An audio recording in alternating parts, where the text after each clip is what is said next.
Sometimes a man runs to the mountains not to escape the world, but to escape what he's capable of becoming in it. Jonas Hale had spent 5 years in those Montana peaks, learning to live with his ghosts, until the day a dying man brought him a choice he couldn't walk away from. Cal Everett collapsed at his door, blood soaking through his shirt, whispering one desperate plea. "Please, hide my sister." Behind him stood Maria, trembling but defiant, chased off her family's land by hired guns working for a cattle baron. Those same men were still coming. Jonas looked from the dying brother to the frightened sister. He helped Cal inside, then stepped back out into the dawn. The sound of his rifle lever echoed through the valley. "Ain't hiding nobody," he said quietly. "Not from men like them." What happens when the man they should have left alone decides to make his stand? Before we jump back in, tell us where you're tuning in from. And if this story touches you, make sure you're subscribed, because tomorrow I've saved something extra special for you. Sometimes a man runs to the mountains, not to escape the world, but to escape what he's capable of becoming in it. Jonas Hale had spent 5 years in those Montana peaks, learning to live with his ghosts, until the day a dying man brought him a choice he couldn't walk away from. Cal Everett collapsed at his door, blood soaking through his shirt, whispering one desperate plea. "Please, hide my sister." Behind him stood Maria, trembling but defiant, chased off her family's land by hired guns working for a cattle baron. Those same men were still coming. Jonas looked from the dying brother to the frightened sister. He helped Cal inside, then stepped back out into the dawn. The sound of his rifle lever echoed through the valley. "Ain't hiding nobody," he said quietly. "Not from men like them." What happens when the man they should have left alone decides to make his stand? Before we jump back in, tell us where you're tuning in from. And if this story touches you, make sure you're subscribed, because tomorrow I've saved something extra special for you. The cabin sat at the end of a long climb, perched on a rocky shelf where the pine forest thinned and gave way to granite and sky. It was a modest structure, built from hand-hewn logs that had weathered to the color of old bone. The roof was cedar shake, patched in places where winter had been unkind. A stone chimney rose from the north side, smoke curling from it most mornings when the air turned cold. Jonas Hale had built it himself, one log at a time, during his first year in these mountains. Every corner was square, every joint tight. It was the work of a man who understood that survival depended on details. The land around the cabin was hard country. Rock and pine dominated the higher elevations, with scrub brush clinging to whatever soil could gather in the crevices. Below, where the mountains sloped toward the valley, there were meadows of wild grass and stands of aspen that turned gold in the fall. A creek ran cold and clear about 50 yards from the cabin, fed by snowmelt that never quite stopped flowing.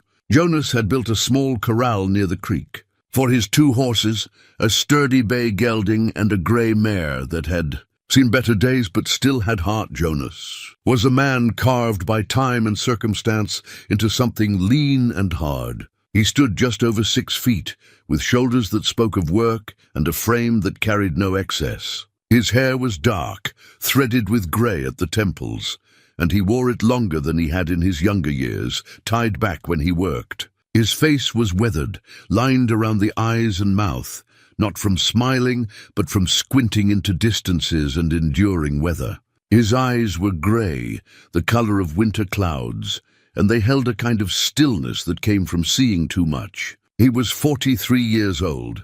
Though he looked both older and ageless at once, he had come to these mountains 5 years ago with little more than a horse, a rifle, and a need to be far from people. Before that, there had been the war. The Civil War had taken 4 years of his life and left him with a chest full of medals he never wore and memories he couldn't shake. He'd served with distinction, too much distinction, really. They called him a hero, pinned a Congressional Medal of Honor on his chest at a ceremony in Washington. He'd stood there in his dress uniform, shaking hands with generals and politicians, and felt nothing but emptiness.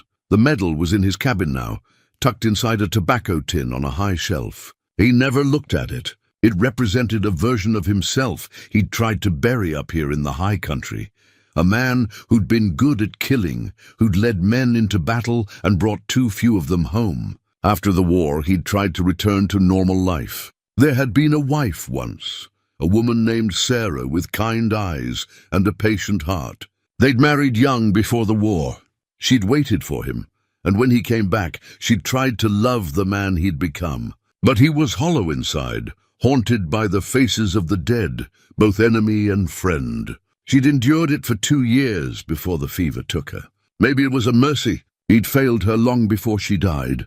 After Sarah passed, Jonas had drifted west. He couldn't bear to stay in Virginia, where everything reminded him of what he'd lost. He worked as a ranch hand in Wyoming, then as a hunting guide in Colorado.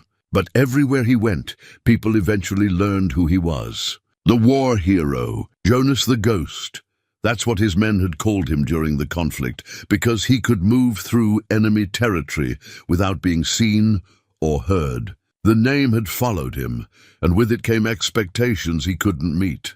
So he'd kept moving, going higher and farther, until he found this spot in the Montana wilderness where no one knew his name and no one asked questions. His days had fallen into a rhythm as predictable as the seasons. He rose before dawn, started the fire, made coffee strong enough to strip paint. He tended the horses, checked his traps, hunted when he needed meat. In the summer, he gathered firewood for winter.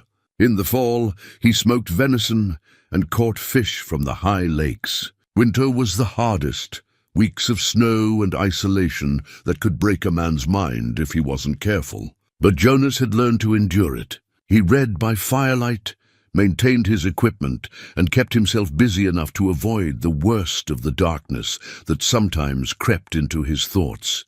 He spoke to no one for months at a time. Twice a year he rode down to the settlement of Ironwood, a day's journey to the south, to trade furs for supplies, flour, salt, coffee, ammunition. He never stayed long. The town made him uneasy.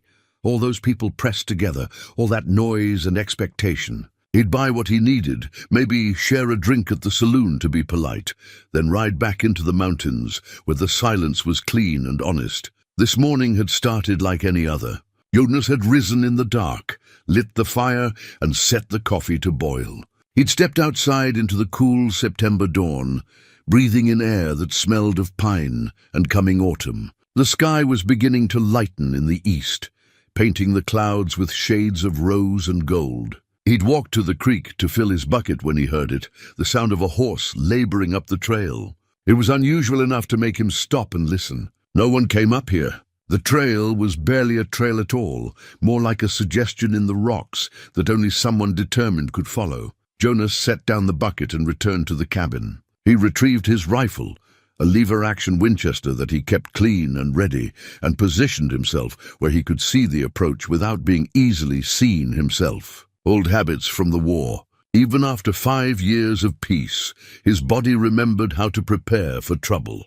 The rider came into view as the sun broke over the eastern peaks. It was a young man, maybe 25, slumped over the neck of a tired horse. Even from a distance, Jonas could see the dark stain on the man's shirt. Blood. Behind him, on foot, came a young woman. She was struggling with the terrain, her dress torn and dirty, but she kept pace with the horse. One hand on its flank for support, Jonas watched them approach, his finger resting lightly on the trigger guard. He assessed the situation with the cold calculation of a man trained for combat. The young man was badly wounded, maybe dying. The woman was exhausted and frightened, but she moved with determination. No weapons visible, no sign of pursuit yet, but the way the woman kept glancing back over her shoulder suggested someone was coming. The horse stumbled the last few yards and stopped near the cabin. The young man tried to dismount but lacked the strength. He slid from the saddle and collapsed onto the hard-packed dirt of Jonas's yard. The woman cried out and dropped to her knees beside him. Jonas stepped out from his position, rifle lowered but not set aside. The woman's head snapped up at the sound of his boots on the ground. Her eyes were dark brown, wide with fear and desperation. She couldn't have been more than 22 or 23 years old. Her face was smudged with dirt and tears, her dark hair falling loose from what had once been a careful braid. "Please," she said, her voice breaking. Please help him. He's my brother." Jonas approached slowly, his eyes scanning the trail behind them. Still no sign of pursuit, but that didn't mean much. He knelt beside the young man and pulled back his shirt to examine the wound. A bullet had entered just below the ribs on the left side. There was a lot of blood, but the young man was still breathing, though it was shallow and labored. The young man's eyes flickered open. They were the same dark brown as his sister's. He looked up at Jonas with a gaze that held both pain and urgency. "Please," he whispered, barely audible. "Hide my sister!" Jonas met his eyes and saw something there he recognized, the look of a man who knew he was dying but had one last vital thing to accomplish. Jonas had seen that look on battlefields, in the eyes of soldiers who used their final breaths to pass messages or pleas. "Who's after you?" Jonas asked, his voice low and steady. "Tate's men," the young man managed. "Garrison Tate. They're coming." Sometimes a man runs to the mountains not to escape the world, but to escape what he's capable of becoming in it. Jonas Hale had spent 5 years in those Montana peaks, learning to live with his ghosts, until the day a dying man brought him a choice he couldn't walk away from. Cal Everett collapsed at his door, blood soaking through his shirt, whispering one desperate plea. "Please, hide my sister." Behind him stood Maria, trembling but defiant, chased off her family's land by hired guns working for a cattle baron. Those same men were still coming. Jonas looked from the dying brother to the frightened sister. He helped Cal inside, then stepped back out into the dawn. The sound of his rifle lever echoed through the valley. "Ain't hiding nobody," he said quietly. "Not from men like them." What happens when the man they should have left alone decides to make his stand? Before we jump back in, tell us where you're tuning in from. And if this story touches you, make sure you're subscribed, because tomorrow I've saved something extra special for you. The cabin sat at the end of a long climb, perched on a rocky shelf where the pine forest thinned and gave way to granite and sky. It was a modest structure, built from hand-hewn logs that had weathered to the color of old bone. The roof was cedar shake, patched in places where winter had been unkind. A stone chimney rose from the north side, smoke curling from it most mornings when the air turned cold. Jonas Hale had built it himself, one log at a time, during his first year in these mountains. Every corner was square, every joint tight. It was the work of a man who understood that survival depended on details. The land around the cabin was hard country. Rock and pine dominated the higher elevations, with scrub brush clinging to whatever soil could gather in the crevices. Below, where the mountains sloped toward the valley, there were meadows of wild grass and stands of aspen that turned gold in the fall. A creek ran cold and clear about 50 yards from the cabin, fed by snowmelt that never quite stopped flowing. Jonas had built a small corral near the creek. For his 2 horses, a sturdy bay gelding and a grey mare that had seen better days but still had heart. Jonas was a man carved by time and circumstance into something lean and hard. He stood just over 6 feet, with shoulders that spoke of work and a frame that carried no excess. His hair was dark, threaded with grey at the temples, and he wore it longer than he had in his younger years, tied back when he worked. His face was weathered, lined around the eyes and mouth, not from smiling, but from squinting into distances and enduring weather. His eyes were grey, the color of winter clouds, and they held a kind of stillness that came from seeing too much. He was 43 years old, though he looked both older and ageless at once. He had come to these mountains 5 years ago with little more than a horse, a rifle, and a need to be far from people. Before that, there had been the war. The Civil War had taken 4 years of his life and left him with memories he couldn't shake. He'd served with distinction, too much distinction, really. They called him a hero, pinned a Congressional Medal of Honor on his chest at a ceremony in Washington. He'd stood there in his dress uniform, shaking hands with generals and politicians, and felt nothing but emptiness. The medal was in his cabin now, tucked inside a tobacco tin on a high shelf. He never looked at it. It represented a version of himself he'd tried to bury up here in the high country, A man who'd been good at killing, who'd led men into battle and brought too few of them home. After the war, he tried to return to normal life. There had been a wife once, a woman named Sarah with kind eyes and a patient heart. They'd married young, before the war. She'd waited for him, and when he came back, she'd tried to love the man he'd become. But he was hollow inside, haunted by the faces of the dead, both enemy and friend. She'd endured it for 2 years before the fever took her. Maybe it was a mercy. He'd failed her long before she died. After Sarah passed, Jonas had drifted west. He couldn't bear to stay in Virginia, where everything reminded him of what he'd lost. He worked as a ranch hand in Wyoming, then as a hunting guide in Colorado. But everywhere he went, people eventually learned who he was. The war hero, Jonas the Ghost. That's what his men had called him during the conflict, because he could move through enemy territory without being seen or heard. The name had followed him, and with it came expectations he couldn't meet. So he'd kept moving, going higher and farther, until he found this spot in the Montana wilderness where no one knew his name and no one asked questions. His days had fallen into a rhythm as predictable as the seasons. He rose before dawn, started the fire, made coffee strong enough to strip paint. He tended the horses, checked his traps, hunted when he needed meat. In the summer, he gathered firewood for winter.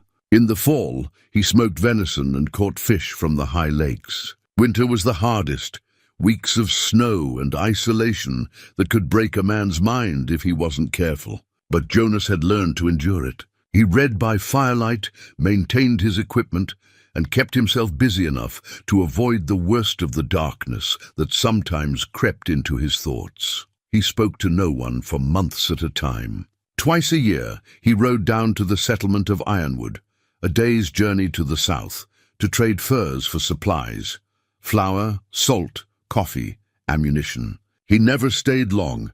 The town made him uneasy, all those people pressed together, all that noise and expectation. He'd buy what he needed, maybe share a drink at the saloon to be polite, then ride back into the mountains where the silence was clean and honest. This morning had started like any other. Jonas had risen in the dark, lit the fire and set the coffee to boil. He'd stepped outside into the cool September dawn, breathing in air that smelled of pine and coming autumn. The sky was beginning to lighten in the east, painting the clouds with shades of rose and gold. He'd walked to the creek to fill his bucket when he heard it, the sound of a horse laboring up the trail. It was unusual enough to make him stop and listen. No one came up here. The trail was barely a trail at all, more like a suggestion in the rocks that only someone determined could follow. Jonas set down the bucket and returned to the cabin. He retrieved his rifle, a lever-action Winchester that he kept clean and ready, and positioned himself where he could see the approach without being easily seen himself. Old habits from the war. Even after 5 years of peace, his body remembered how to prepare for trouble. The rider came into view as the sun broke over the eastern peaks. It was a young man, maybe 25, slumped over the neck of a tired horse. Even from a distance, Jonas could see the dark stain on the man's shirt, blood. Behind him, on foot, came a young woman. She was struggling with the terrain, her dress torn and dirty, but she kept pace with the horse, one hand on its flank for support. Jonas watched them approach, his finger resting lightly on the trigger guard. He assessed the situation with the cold calculation of a man trained for combat. The young man was badly wounded, maybe dying. The woman was exhausted and frightened, but she moved with determination. No weapons visible, no sign of pursuit yet, but the way the woman kept glancing back over her shoulder suggested someone was coming. The horse stumbled the last few yards and stopped near the cabin. The young man tried to dismount but lacked the strength. He slid from the saddle and collapsed onto the hard-packed dirt of Jonas's yard. The woman cried out and dropped to her knees beside him. Jonas stepped out from his position, rifle lowered but not set aside. The woman's head snapped up at the sound of his boots on the ground. Her eyes were dark brown, wide with fear and desperation. She couldn't have been more than 22 or 23 years old. Her face was smudged with dirt and tears, her dark hair falling loose from what had once been a careful braid. "Please," she said, her voice breaking. "Please help him. He's my brother." Jonas approached slowly, his eyes scanning the trail behind them. Still no sign of pursuit, but that didn't mean much. He knelt beside the young man and pulled back his shirt to examine the wound. A bullet had entered just below the ribs on the left side. There was a lot of blood, but the young man was still breathing, though it was shallow and labored. The young man's eyes flickered open. They were the same dark brown as his sister's. He looked up at Jonas with a gaze that held both pain and urgency. "Please," he whispered, barely audible. "Hide my sister." Jonas met his eyes and saw something there he recognized, the look of a man who knew he was dying but had one last vital thing to accomplish. Jonas had seen that look on battlefields, in the eyes of soldiers who used their final breaths to pass messages or pleas. "Who's after you?" Jonas asked, his voice low and steady. "Tate's men," the young man managed. "Garrison Tate. They're coming." The name meant nothing to Jonas, but the weight the young man put on it told him everything he needed to know. Whoever Tate was, he had power, and he had men willing to kill for him. "Let's get him inside," Jonas said to the woman. He holstered his rifle across his back and carefully lifted the young man. He was lighter than Jonas expected, his body already weakening from blood loss. The woman held the door open, and Jonas carried him into the cabin, laying him gently on the bed, the only bed in the single room. The cabin's interior was as spare as its exterior. A bed, a table with 2 chairs, a cast-iron stove, shelves with supplies and a few books. Everything had its place. Everything was clean and maintained. Jonas grabbed a clean cloth and his medical kit, a leather roll containing needles, thread, bandages, and a bottle of whiskey that served as both anesthetic and antiseptic. "What's your name?" Jonas asked the young man as he began cleaning the wound. "Cal," the man said through gritted teeth. "Cal Everett. This is Maria, my sister. I'm Jonas Hale." He worked quickly, his hands steady despite the years since he'd done battlefield surgery. The wound was bad. The bullet had gone clean through, which was good in that there was nothing to dig out, but it had likely torn through important things on its way. Cal had lost a lot of blood, and there wasn't much Jonas could do about that, except try to stop the bleeding and hope. Maria stood nearby, wringing her hands. Will he live? Jonas didn't believe in false comfort. Don't know yet. Depends on what got damaged inside and whether infection sets in. He pressed a folded cloth against the wound and secured it with strips of bandage wrapped around Cal's torso. The young man bore it without complaint, though sweat beaded on his pale forehead. When Jonas finished, he gave Cal a healthy dose of whiskey for the pain and to ward off shock. "Tell me what happened," Jonas said, "and make it quick. If men are coming, I need to know what I'm dealing with." Cal's breathing was shallow, but his eyes were clear with urgency. "Our father owned a ranch, small place, about 40 miles southeast of here, near the valley they call Ironwood. Good land, good water. We ran cattle, kept to ourselves. 3 months ago, Garrison Tate made an offer to buy us out. Father refused. Tate owns most of the valley now, bought out or squeezed out everyone else. But Father wouldn't sell." He paused to catch his breath, and Maria took over the story. Her voice was stronger than Jonas expected given the circumstances. Tate sent men. At first it was just threats. They'd ride by the ranch, make comments about accidents that could happen. Then our cattle started disappearing. Then the barn burned. Father reported it to the territorial marshal, but the marshal is in Tate's pocket. Nothing happened. 2 weeks ago, Cal continued, his voice weakening, they came at night. 8 men, maybe more. They shot Father when he tried to defend the ranch. Killed him right there on his own porch. Maria and I ran. We'd hidden horses and supplies, just in case. We've been moving ever since, trying to stay ahead of them. Why do they want you? Jonas asked Maria. She reached into a pocket of her torn dress and pulled out a folded piece of paper, stained with Cal's blood. This. Father wrote it 2 days before he died. He knew they were coming for him. It's a letter describing everything Tate has done. The murders, the thefts, the intimidation. Names, dates, everything. There's also proof in here about why Tate wants the land. Jonas unfolded the letter carefully. The handwriting was shaky but legible, written by a man who knew his time was short. He read quickly, his jaw tightening as he took in the contents. The letter detailed 3 years of escalating violence by Garrison Tate and his hired men, names of other ranchers who'd been forced out or worse, property destruction, threats against families, and at the end, the reason for all of it. The land sat above an underground aquifer, one of the few reliable water sources in the region. Control the water, control the valley. Control the valley, control everything from cattle to crops to the future of the territory. Attached to the letter with a pin was another document, the original land deed for the Everett Ranch, signed and legally recorded. It was proof that the land belonged to the Everetts, not to Tate, no matter what false claims he might have filed. "Father told us to get this to the territorial governor or a federal marshal," Maria said. "Someone outside Tate's influence. But we didn't make it. They caught up to us yesterday at a way station. Cal fought them off while I ran with the horses. He was supposed to follow, but her voice broke. I got shot," Cal finished. "Took 3 of them down first, but 1 got me. I managed to get back to Maria, and we kept riding. We headed up into the mountains, figured they'd have trouble tracking us in the high country. We saw smoke from your chimney this morning. It was the first sign of civilization we'd seen in 2 days. Jonas folded the letter and handed it back to Maria. "How many men were chasing you?" 6, Maria said. "Maybe more by now, if they sent for reinforcements." Jonas walked to the window and looked out at the trail. The sun was fully up now, casting long shadows across the rocky terrain. He could see for miles from this vantage point. It was one of the reasons he'd chosen this location. If riders were coming, he'd see them long before they arrived.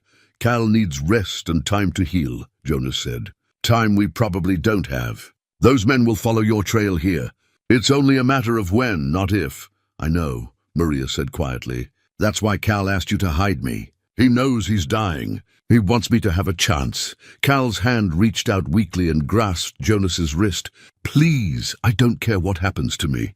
Just keep her safe. Get her away from here. There's a federal marshal in Helena. 2 weeks' ride if you push hard.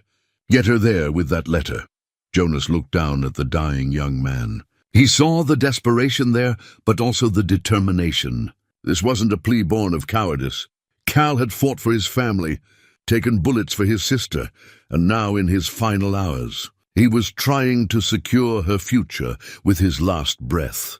Jonas had spent 5 years avoiding exactly this kind of situation. He'd come to the mountains to escape responsibility for other people's lives. He'd failed too many men during the war, led them into battles some didn't return from. He'd failed his wife by being too broken to love her properly. He'd built this isolated life specifically to avoid situations where his choices meant life or death for others. But standing here, looking at Cal's fading eyes and Maria's desperate hope, Jonas felt something stir that he thought was long dead. Not duty exactly, but something older and deeper. A sense of what was right. These people had been wronged. Their father had been murdered for standing up to a tyrant. They'd fought back as best they could, and now they were here, at his door, with nowhere else to go. He could hide Maria, take her through the high passes he knew so well, avoid the men hunting her, get her to Helena. It would be dangerous, but possible. He'd done similar things during the war. That's what Cal was asking for. That's what any reasonable man would do. But Jonas looked out the window again at the approaching trail and made a different calculation. 6 men, maybe more. Hard men, hired killers willing to murder ranchers and chase down women. If he ran with Maria, they'd follow. The chase would last days, maybe weeks, and eventually, in some mountain pass or valley, they'd catch up. And he'd have to fight them anyway, but on their terms, in terrain they'd choose, or he could make his stand here, now. On ground, he knew intimately, with good sightlines and defensive positions. He could end this today one way or another. More than that, running felt wrong. He'd been running for 5 years, from his past, from his responsibilities, from himself. Maybe it was time to stop. Jonas walked to the far corner of the cabin and reached up to the high shelf. His fingers found the tobacco tin and pulled it down. He opened it and looked at the tarnished medal inside. Congressional Medal of Honor. For conspicuous gallantry and intrepidity at the risk of his life above and beyond the call of duty. He'd earned it for holding a position against an entire regiment, buying time for wounded men to be evacuated. He remembered that day with perfect clarity, the smoke, the screaming, the weight of the rifle in his hands as he fired again and again. He'd been a different man then, or maybe not. Maybe he'd just been a man doing what needed to be done.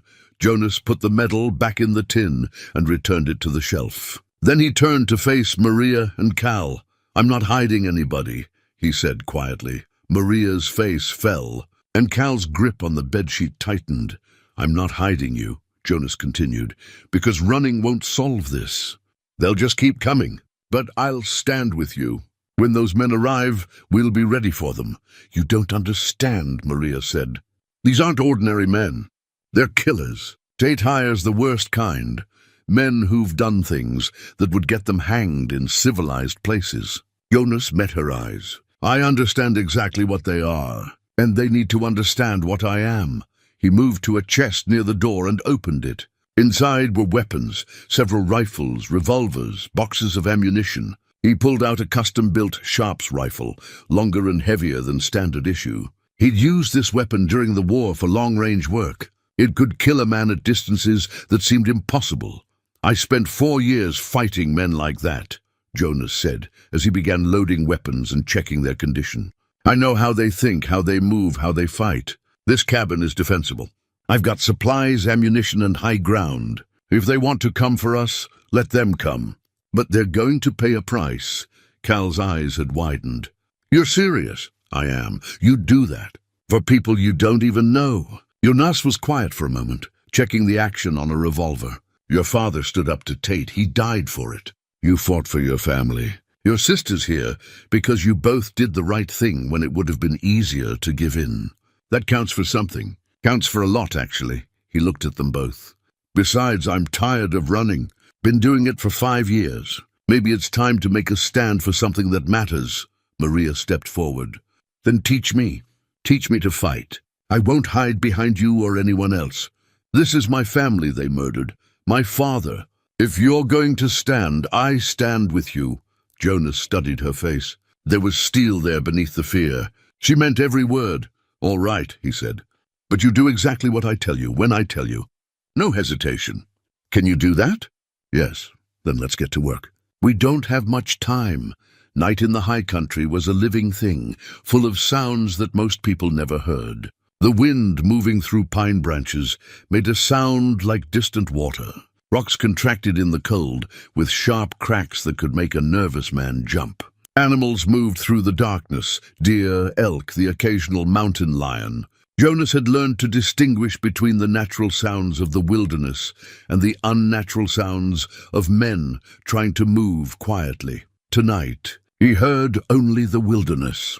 The 2 men Tate had left behind stayed in their positions, probably under orders to watch and prevent any escape attempt.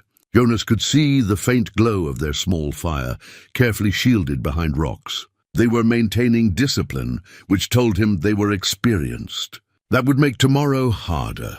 Maria had fallen asleep in the chair, her rifle across her lap, her head tilted at an uncomfortable angle. Jonas left her that way. She needed the rest, and he could keep watch alone. He'd gone longer than this without sleep during the war. His body remembered how to push through fatigue.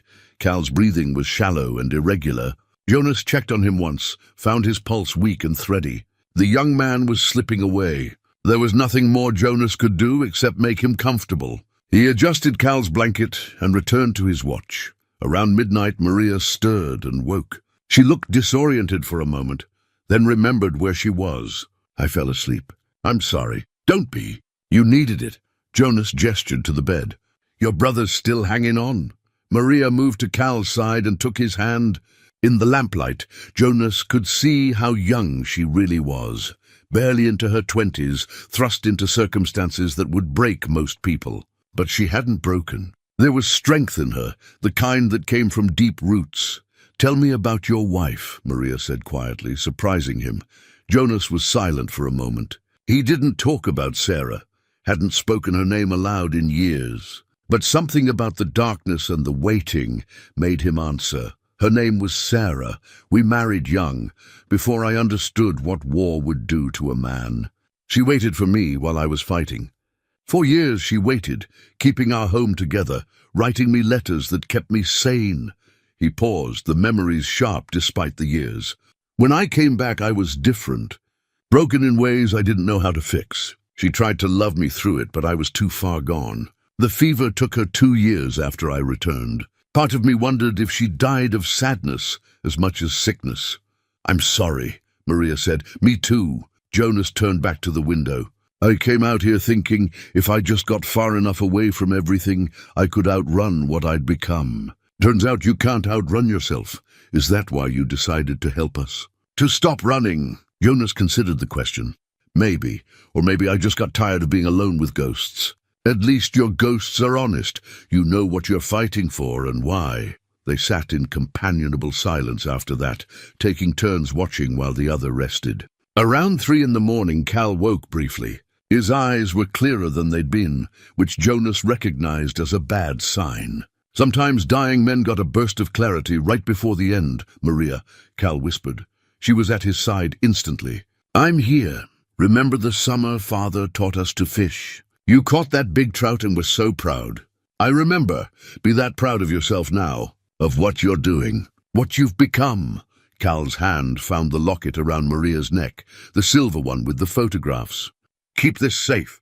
Keep the memories safe." "I will." Cal's gaze shifted to Jonas. "Take care of her, please." "I will," Jonas promised. Cal smiled faintly. "Good man." His eyes closed and his breathing grew even shallower. Maria held her brother's hand, tears streaming silently down her face. Jonas stood by the window, giving them space but staying close enough if she needed him. He'd witnessed this scene too many times. The vigil, the waiting, the moment when someone you loved slipped away. Just before dawn, Cal Everett took his last breath. It was quiet, almost peaceful. Maria made a small sound, something between a sob and a sigh, and lowered her head to her brother's chest. Jonas waited, letting her grieve. Outside, the sky was beginning to lighten in the east. The new day was coming whether they were ready or not. After a while, Maria stood. Her face was wet with tears, but her expression was composed. "We should bury him properly." "We will," Jonas said, "when this is over. For now, we need to prepare." "Those men will be back today," Maria nodded. She went to the wash basin and cleaned her face, then straightened her clothes. When she turned back to Jonas, something had changed in her eyes. The last traces of uncertainty were gone, replaced by a hard determination. "Show me how to reload your pistols," she said. "If they get close, I need to know how to use them." Jonas spent the next hour teaching her the mechanics of the revolvers, how to load the cylinders, how to aim and fire, how to clear a misfire. She learned quickly, her hands steady despite everything. He showed her how to hold the weapon properly, how to brace for the recoil, how to aim for center mass, because trying for fancy shots got people killed. As they worked, Jonas talked about what was coming. When they attack, and they will attack, it's going to be chaos. Smoke, noise, fear. Your mind will want to freeze. Don't let it. Focus on what's right in front of you. One target, one shot, then move to the next. Can you do that? Yes. If they breach the cabin, we fall back to the corner by the stove. It's the most defensible position. We make them come to us one at a time through that narrow space. And if they get past you... Jonas pulled a knife from his belt and handed it to her. It was Cal's hunting knife, cleaned and sharpened. "Then you use this. Aim for the throat or the belly. Don't hesitate." Maria took the knife, tested its weight. "I won't hesitate." Jonas believed her. The sun rose over the eastern peaks, painting the valley in shades of gold and amber. It was beautiful, the kind of morning that made you glad to be alive. Jonas wondered if it would be his last. Around 8 o'clock, he spotted dust on the trail below. Riders coming fast. He counted them as they came into view, 12 men, maybe more. They'd brought reinforcements as expected. "They're here," Jonas said quietly. Maria took her position by the window, rifle ready. Her hands were steady. The riders stopped at the same distance as before, just beyond easy rifle range. Jonas recognized the two who'd stayed behind, joining the group. Then the riders parted, and a man rode forward on a magnificent black stallion. Even at this distance, Jonas could tell this was someone different. The man sat his horse with absolute confidence, dressed in expensive clothes that looked out of place in the wilderness. He was older, maybe 50, with a well-trimmed beard and the bearing of someone accustomed to command. "That's Garrison Tate," Maria said, her voice tight with anger. "That's the man who killed my father." Jonas studied Tate through his rifle sights. The cattle baron had brought his son with him, a younger version of Tate, arrogant in his bearing. And riding beside them was another man, harder looking than the rest, with a scarred face and cold eyes. This one moved like a professional, scanning the terrain, assessing angles and distances. "The one with the scars, that's Virgil Cobb," Maria said. "He's Tate's foreman. He's the one who pulled the trigger on father." Jonas filed that information away. Cobb would be the dangerous one, the real threat. Tate was a rich man playing at violence. His son was a fool trying to prove himself. But Cobb was a killer, and killing was what he did.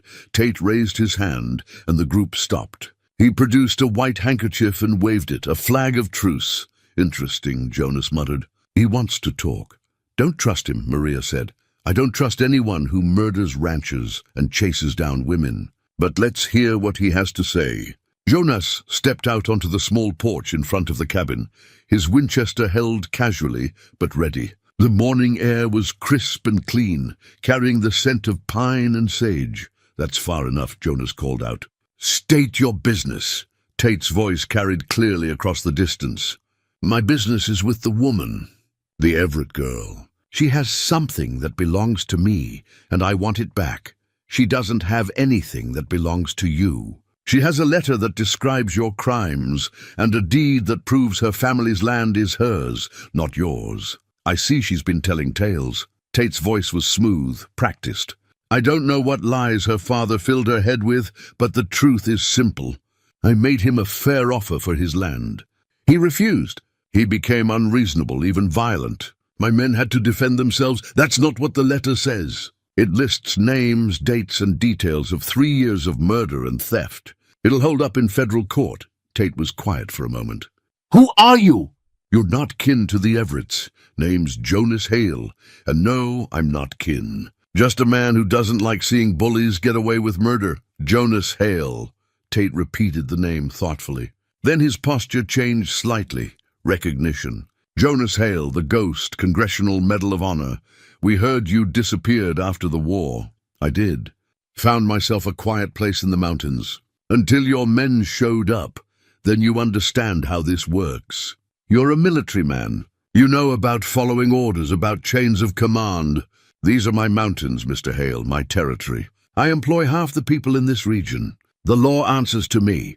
The marshal answers to me. Even if that girl gets to Helena with her letter, do you think anyone will believe her over me? Federal marshals don't answer to cattle barons, and judges tend to believe documentation." Tate's tone hardened. "You're making a mistake. I'm offering you a way out. Ride away now, and I'll forget you were involved. There might even be compensation for your trouble. But if you continue to interfere, I'll treat you the same as any other obstacle." "The thing about obstacles," Jonas said calmly, "is sometimes they're harder to remove than you expect. I have 15 men down here. How many do you have?" "Just me and the girl. But I've got high ground, clear sight lines, plenty of ammunition, and nothing to lose." "How many men are you willing to bury to get what you want?" Virgil Cobb spoke for the first time, his voice rough and direct.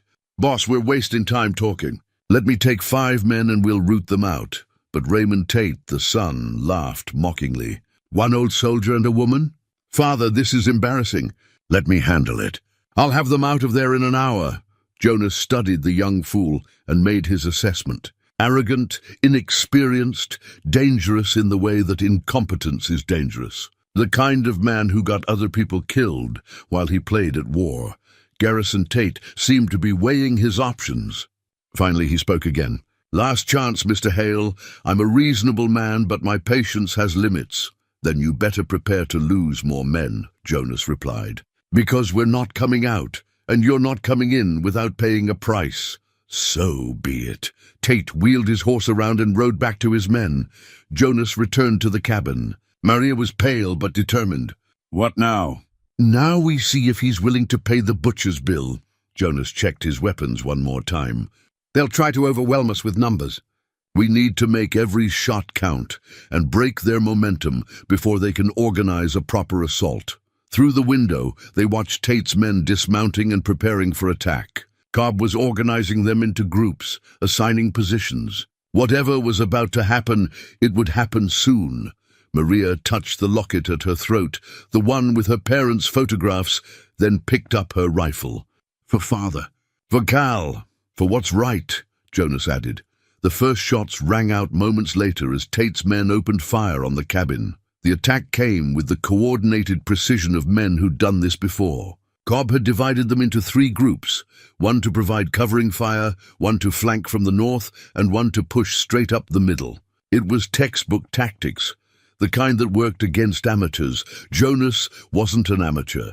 The covering fire was intended to keep Jonas and Maria pinned while the assault teams moved. But Jonas had fought in enough battles to recognize the pattern. He waited, watching through a gap in the shutters he'd partially closed over the windows, tracking movement through the trees and rocks below. "Don't return fire yet," he told Maria. "Let them commit."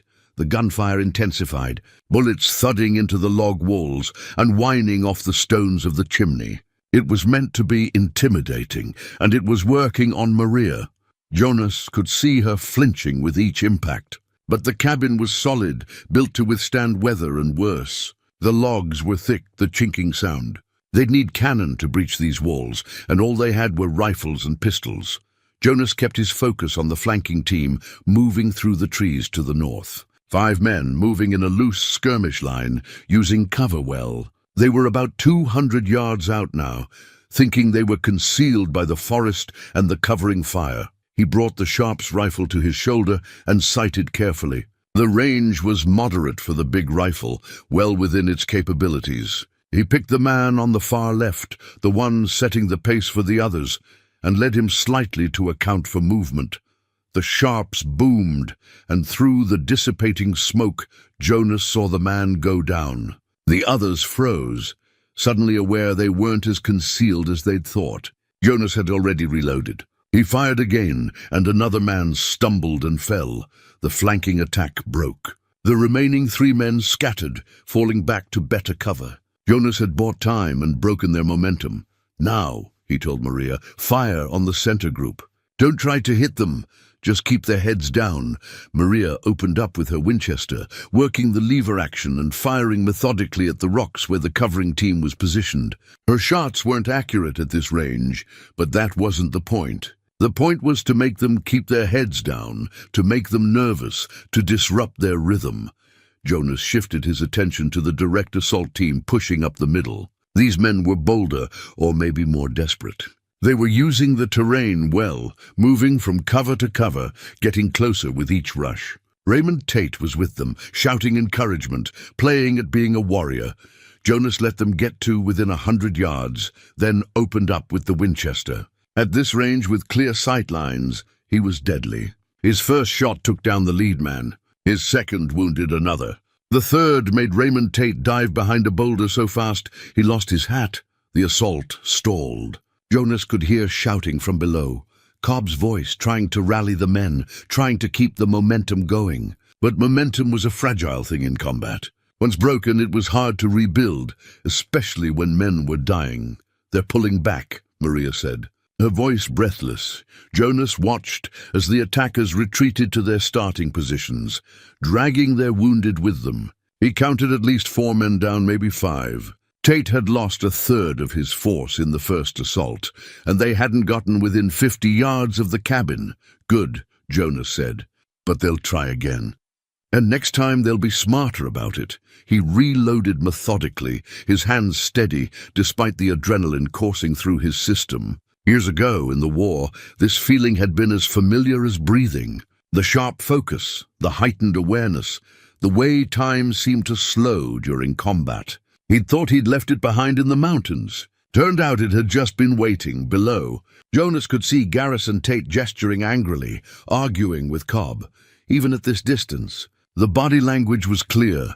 Tate was furious that his overwhelming force hadn't simply rolled over the cabin's defenders. Cobb was trying to explain that overwhelming force didn't mean much when it had to funnel through kill zones against an entrenched defender who knew what he was doing.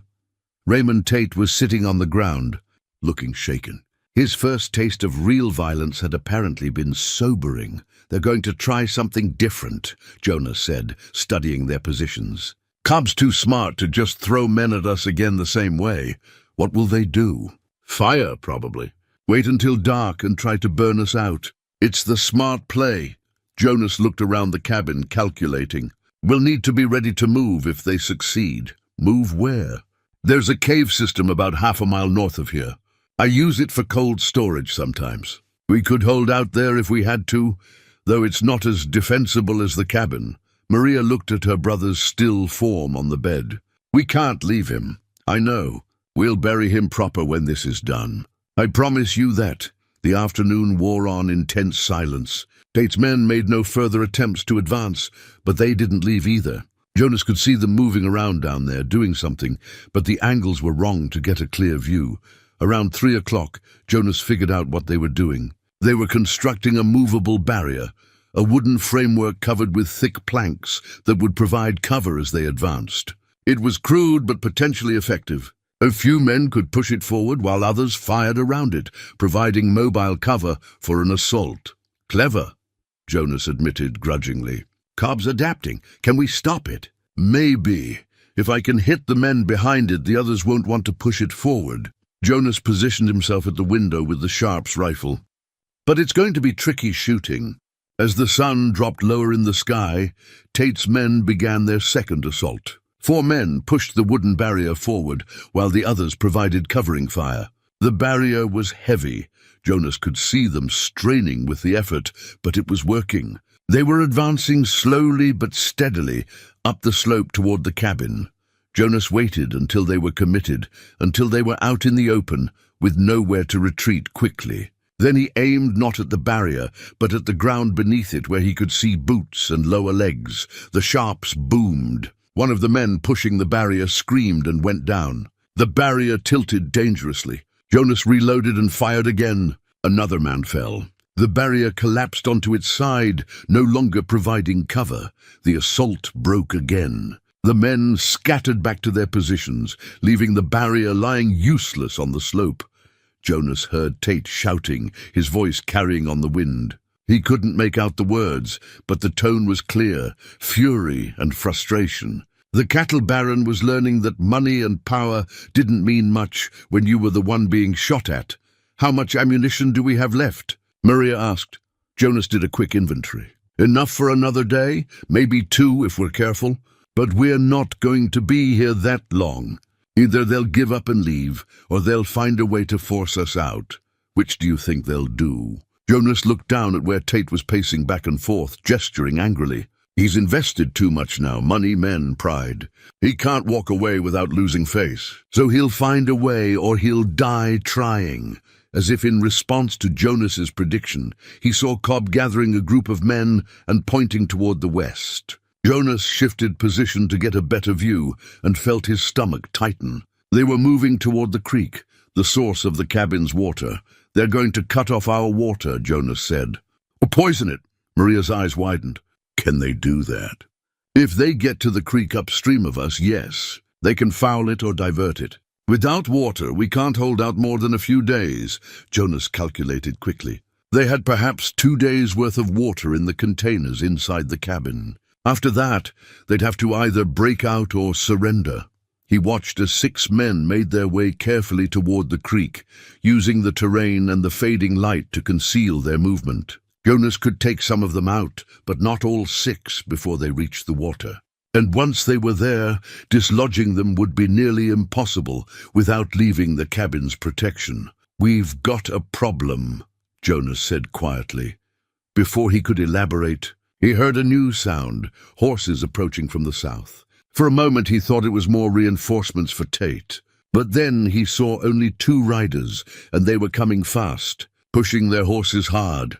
The riders swept into Tate's camp, and Jonas could see heated conversation, lots of gesturing. One of the riders was waving a piece of paper. After a few minutes, Garrison Tate stalked over to where Cobb was organizing the creek operation and called him back. "Something's happening," Maria said. Jonas watched through his rifle scope, trying to make sense of the scene below.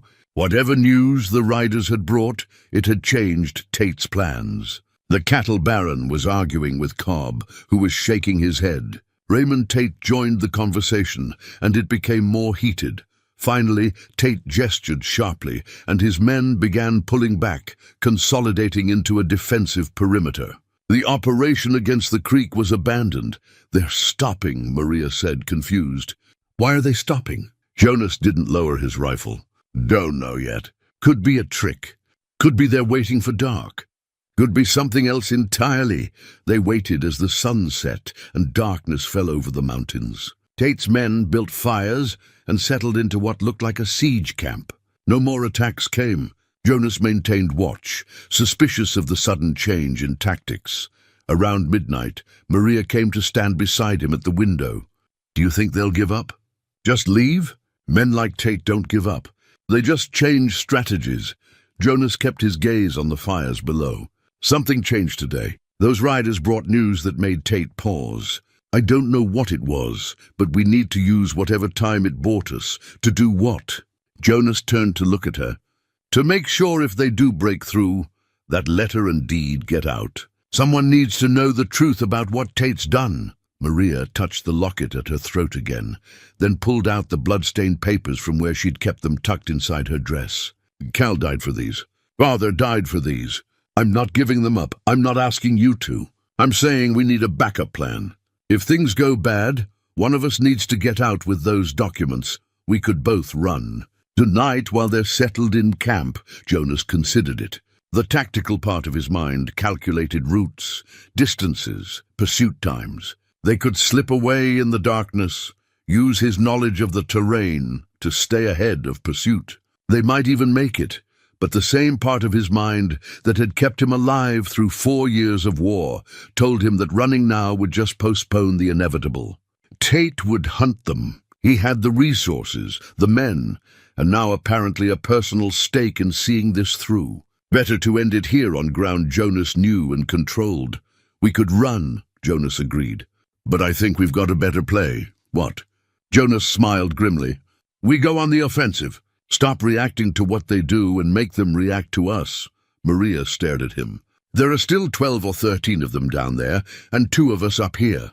How do we go on the offensive?" "Same way I survived the war. We don't fight fair. We don't fight by their rules. And we hit them where they don't expect it." Jonas moved to his equipment chest and began pulling out items, rope, knives, his war journal filled with tactical notes and sketches. "During the war, I specialized in raids behind enemy lines. Small force, high impact, psychological warfare. We're going to use the same principles." He opened the journal to a page filled with diagrams and notes, sketches of ambush points and raid tactics. "We make them afraid to sleep. We make them doubt each other. We make them want to leave more than they want to stay."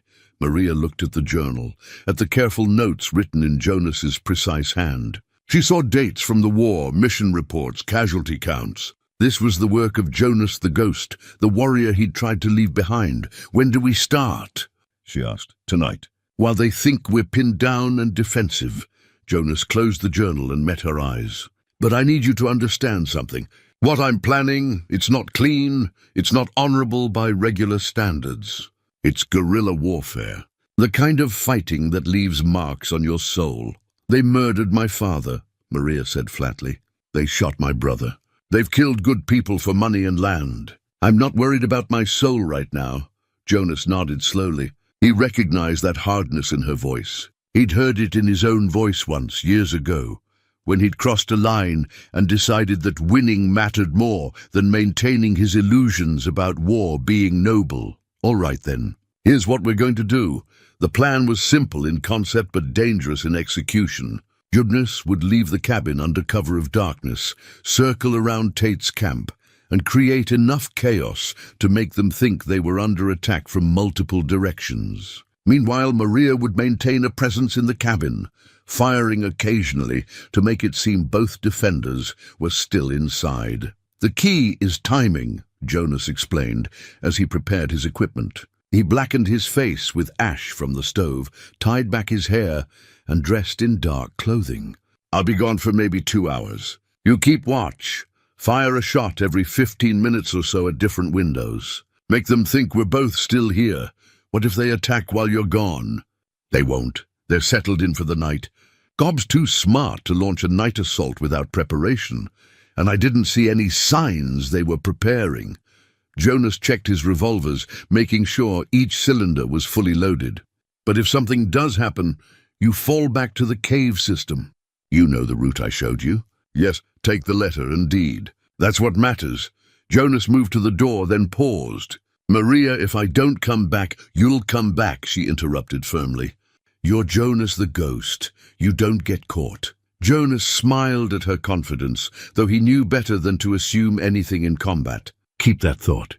I'll see you in a few hours. He slipped out into the night, moving with the practiced silence of a man who'd done this 100 times before. The moon was a thin crescent, providing just enough light to see by, but not enough to make him easily visible. Perfect conditions for what he had planned. Jonas worked his way down the slope, staying off the main trail, using the rocks and trees for concealment. His body remembered the old rhythms, how to place his feet to avoid snapping twigs, how to move fluidly from cover to cover, how to become part of the landscape. It took him 40 minutes to circle around to a position northeast of Tate's camp.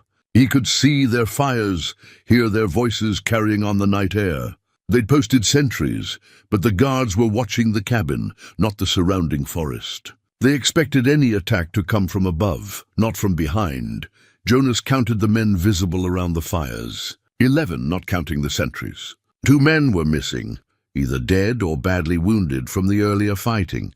The group was smaller now, more manageable, but still dangerous. He found what he was looking for, the rope corral where they'd penned the horses. A dozen animals tied and hobbled for the night. Jonas smiled grimly. Take away a man's horse in this country, and you took away his confidence.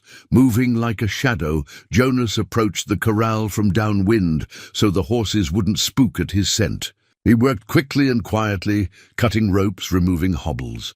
The horses shifted nervously but didn't bolt. Not yet. Then Jonas moved to where the men had stacked their extra ammunition and supplies. He placed small charges of black powder he'd brought from the cabin, set with slow-burning fuses. Nothing fancy, just enough to create confusion and destroy supplies. He was backing away from the supply cache when he heard a voice close by. Thought I heard something out here. Jonas froze. A sentry had wandered away from his post, probably to relieve himself. The man was standing 20 feet away, his rifle held loosely, peering into the darkness. Jonas had 2 choices: try to remain hidden and hope the man went away, or eliminate the threat. The old instincts from the war kicked in, making the decision for him. He couldn't risk being discovered before the charges went off. He moved swiftly and silently, closing the distance before the sentry could register his presence. Jonas's hand clamped over the man's mouth while his other arm went around his throat, cutting off air and blood flow. The sentry struggled briefly, then went limp. Jonas lowered him quietly to the ground and tied him securely with the man's own belt and bandana. Not dead, but he'd be unconscious for a while. Jonas heard voices from the camp, someone wondering where the sentry had gone. He needed to move now. He struck a match and lit the fuses, then slapped the nearest horse on the rump. The animal bolted, and that started the others. Suddenly, a dozen horses were stampeding through the camp, panicked and wild. Men shouted in alarm, diving out of the way, trying to catch the fleeing animals. In the confusion, Jonas's charges detonated, not large explosions, but enough to destroy the ammunition cache and set fire to their supplies. The camp erupted into chaos. Men were running in all directions, some chasing horses, others trying to put out fires. Everyone shouting questions and contradictory orders. Jonas fired 2 shots from his revolver into the air, then moved quickly to a new position and fired twice more from a different angle. The shots came from the forest, making it seem like multiple attackers were surrounding the camp. Virgil Cobb's voice cut through the confusion, trying to restore order. "It's a raid! Form up!" defensive positions. But it was too late. The horses were scattered, the supplies were burning, and the men were spooked. Jonas melted back into the forest, moving swiftly now, putting distance between himself and the chaos he'd created. Behind him, he heard more gunfire as Tate's men shot at shadows, their nerves frayed. Jonas smiled. They'd be jumping at every sound for the rest of the night. Exhausted and rattled by morning, he made his way back to the cabin. Approaching carefully and giving the signal he'd arranged with Maria, 3 stones tossed against the door in quick succession. The door opened immediately and he slipped inside. It worked? Maria asked. Better than I hoped. Their horses are scattered, their supplies are burning, and they're convinced they're surrounded. Jonas moved to the window and looked down at the camp. Even from this distance, he could see the fires and hear the shouting. They won't sleep tonight. And tired, rattled men make mistakes. Maria allowed herself a small smile. My father would have approved. Jonas cleaned the ash from his face and reloaded his weapons. The next part is waiting. Let them stew in it. Let them realize that this isn't going to be the easy job they thought it was. As dawn approached, Jonas and Maria took turns keeping watch. Below, Tate's camp was a scene of controlled chaos. Men were trying to round up horses, salvage what they could of their supplies, and maintain some kind of defensive perimeter. Several men were mounted and searching the surrounding forest. But Jonas had covered his tracks well. Around 8 in the morning, Jonas saw Garrison Tate himself storming around the camp, clearly furious. He was shouting at Cobb, who stood with his arms crossed, taking the abuse, but not looking particularly concerned. Raymond Tate sat by one of the fires, his earlier bravado completely gone. He looked exhausted and frightened, as he should be. This wasn't a game anymore, if it ever had been. Jonas watched as Cobb gathered the remaining men and began issuing orders. Whatever they were planning next, it would be more cautious, more thought out. Good, that meant more time. What now? Maria asked. Now we make them an offer, Jonas said. Give them a way out that doesn't involve more dying. You think they'll take it? Some of them might. The hired guns are in this for money, not loyalty. If they realize the price is too high, they'll walk away. Jonas moved to the door. I'm going to talk to them. Is that safe? Probably not. But neither is waiting here for them to figure out their next move. Jonas picked up a white cloth and tied it to a stick, a makeshift flag of truce. Stay here and keep me covered. If they shoot at me, kill as many as you can. Jonas, I'll be fine. They've done this before, too. He stepped out onto the porch, holding the white flag high. Below, men reached for weapons, but Cobb shouted something and they held their fire. Jonas's voice carried across the distance. I want to talk to Garrison Tate. Just talk. No shooting. There was a long pause. Then Tate himself strode forward, stopping at the base of the slope. Cobb was beside him, hand resting on his pistol. You've got nerve, I'll give you that, Tate called out. Raiding my camp in the middle of the night. You're the one who brought an army to my mountain, Jonas replied. I'm just defending my home. Your home? Tate laughed bitterly. You've been here, 5 years? I've been building this territory for 20. It's mine by right of work and investment. Nothing gives you the right to murder people for their land. Careful with accusations you can't prove. The letter proves it. Tate's names, witnesses. It'll hold up in federal court, and you know it. Tate was silent for a moment. What do you want, Hale? I want you to leave. Pack up what's left of your men and go. Let the Everett girl pass safely to Helena with her evidence. Let the law sort it out, and if I refuse, then we keep doing what we've been doing. You keep losing men and supplies until you either give up or run out of both. Jonas gestured to the camp. You've lost 1/3 of your force already. How many more are you willing to bury? Cobb spoke for the first time. He's not wrong, boss. This isn't worth it. Cut your losses. Tate whirled on his foreman. I don't pay you to give up. You pay me to win. And this, Cobb gestured at the cabin, this isn't winning. This is bleeding men and money for nothing. It's not nothing. If that letter reaches Helena, everything I've built falls apart. Everything. The desperation in Tate's voice told Jonas everything he needed to know. The cattle baron wasn't just fighting to cover up past crimes. He was fighting to protect a larger scheme, something that would unravel if the truth came out. What else is in that letter? Jonas called out. What aren't you telling your men? Tate's face reddened. None of your damned business. But Jonas had struck a nerve, and he pressed. Your men deserve to know what they're dying for. Is it just about water rights, or is there something bigger? Several of Tate's men were looking at each other now, questioning. The seed of doubt had been planted. Get back in your hole, Hale, Tate snarled. This conversation is over. The offer stands, Jonas said. Leave now, and no more men have to die. The only one who's going to die is you and that girl. I'll bring 50 men if I have to. 100. Whatever it takes, Jonas shook his head. You do that, and you'll just be giving me more targets. Think about it, Tate. Think hard. He turned and walked back to the cabin, aware that a dozen rifles were trained on his back. But no shots came. Cobb wouldn't allow it during a truce, even if Tate wanted to. Inside, Maria lowered her rifle. That didn't go well. Actually, it went exactly as I hoped. I planted doubt in the hired guns' minds, made them wonder what they're really fighting for. And I confirmed that there's more to this than just covering up murders. What do you mean? Jonas moved to the table where the letter lay. He read through it again, more carefully this time, looking for what he'd missed before. Then he saw it, a single line near the end that he'd glossed over in his first reading. Railroad, he said softly. Your father mentions rumors of a railroad coming through this territory. So, if Tate knows the railroad route before it's announced, and he owns all the land along that route, he stands to make millions, maybe tens of millions. Jonas looked at Maria. That's what this is really about. Not water, not cattle. Land speculation on a massive scale. Maria's eyes widened. That's why he's so desperate.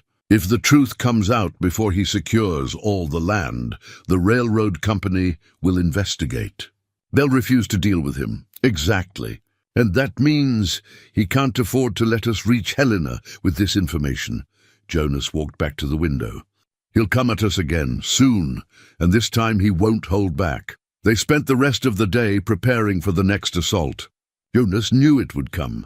Probably at dusk, when the light was tricky and the attackers could use the shadows to conceal their approach. He was right. As the sun dropped toward the western peaks, Tate's men began moving again. But this time they weren't trying to assault the cabin directly. They were spreading out, surrounding it from all sides. They're going to try to burn us out, Jonas said. Wait until full dark, then light fires all around the cabin. Force us to either burn or run out into the open. Can we stop them? Maybe, if we can pick off enough of them before they get the fires started. Jonas positioned his rifles at different windows. This is it, Maria. The real fight. You ready? Maria checked her weapons one more time, then nodded. Ready. As darkness fell, the first torches were lit below. The torches flickered like malevolent fireflies in the darkness, spreading out in a loose circle around the cabin. Jonas counted at least 8 of them, maybe more hidden in the shadows. Tate was committing everything to this assault. No more probing attacks, no more testing defenses. This was the final push. They'll try to get close under cover of darkness, then throw the torches onto the roof, Jonas said, his voice calm despite the stakes. We need to stop them before they get within throwing distance. He handed Maria one of his revolvers, along with her rifle. If they breach the cabin, use this. And remember what I taught you about the knife. Maria nodded, her face pale but determined in the lamplight. She touched Cal's hunting knife at her belt, then moved to her assigned window. Jonas positioned himself at the front window with the Sharp's rifle. The range was tricky in the darkness, but the torches gave away the positions of Tate's men. They thought the light would help them see their target. Instead, it made them targets.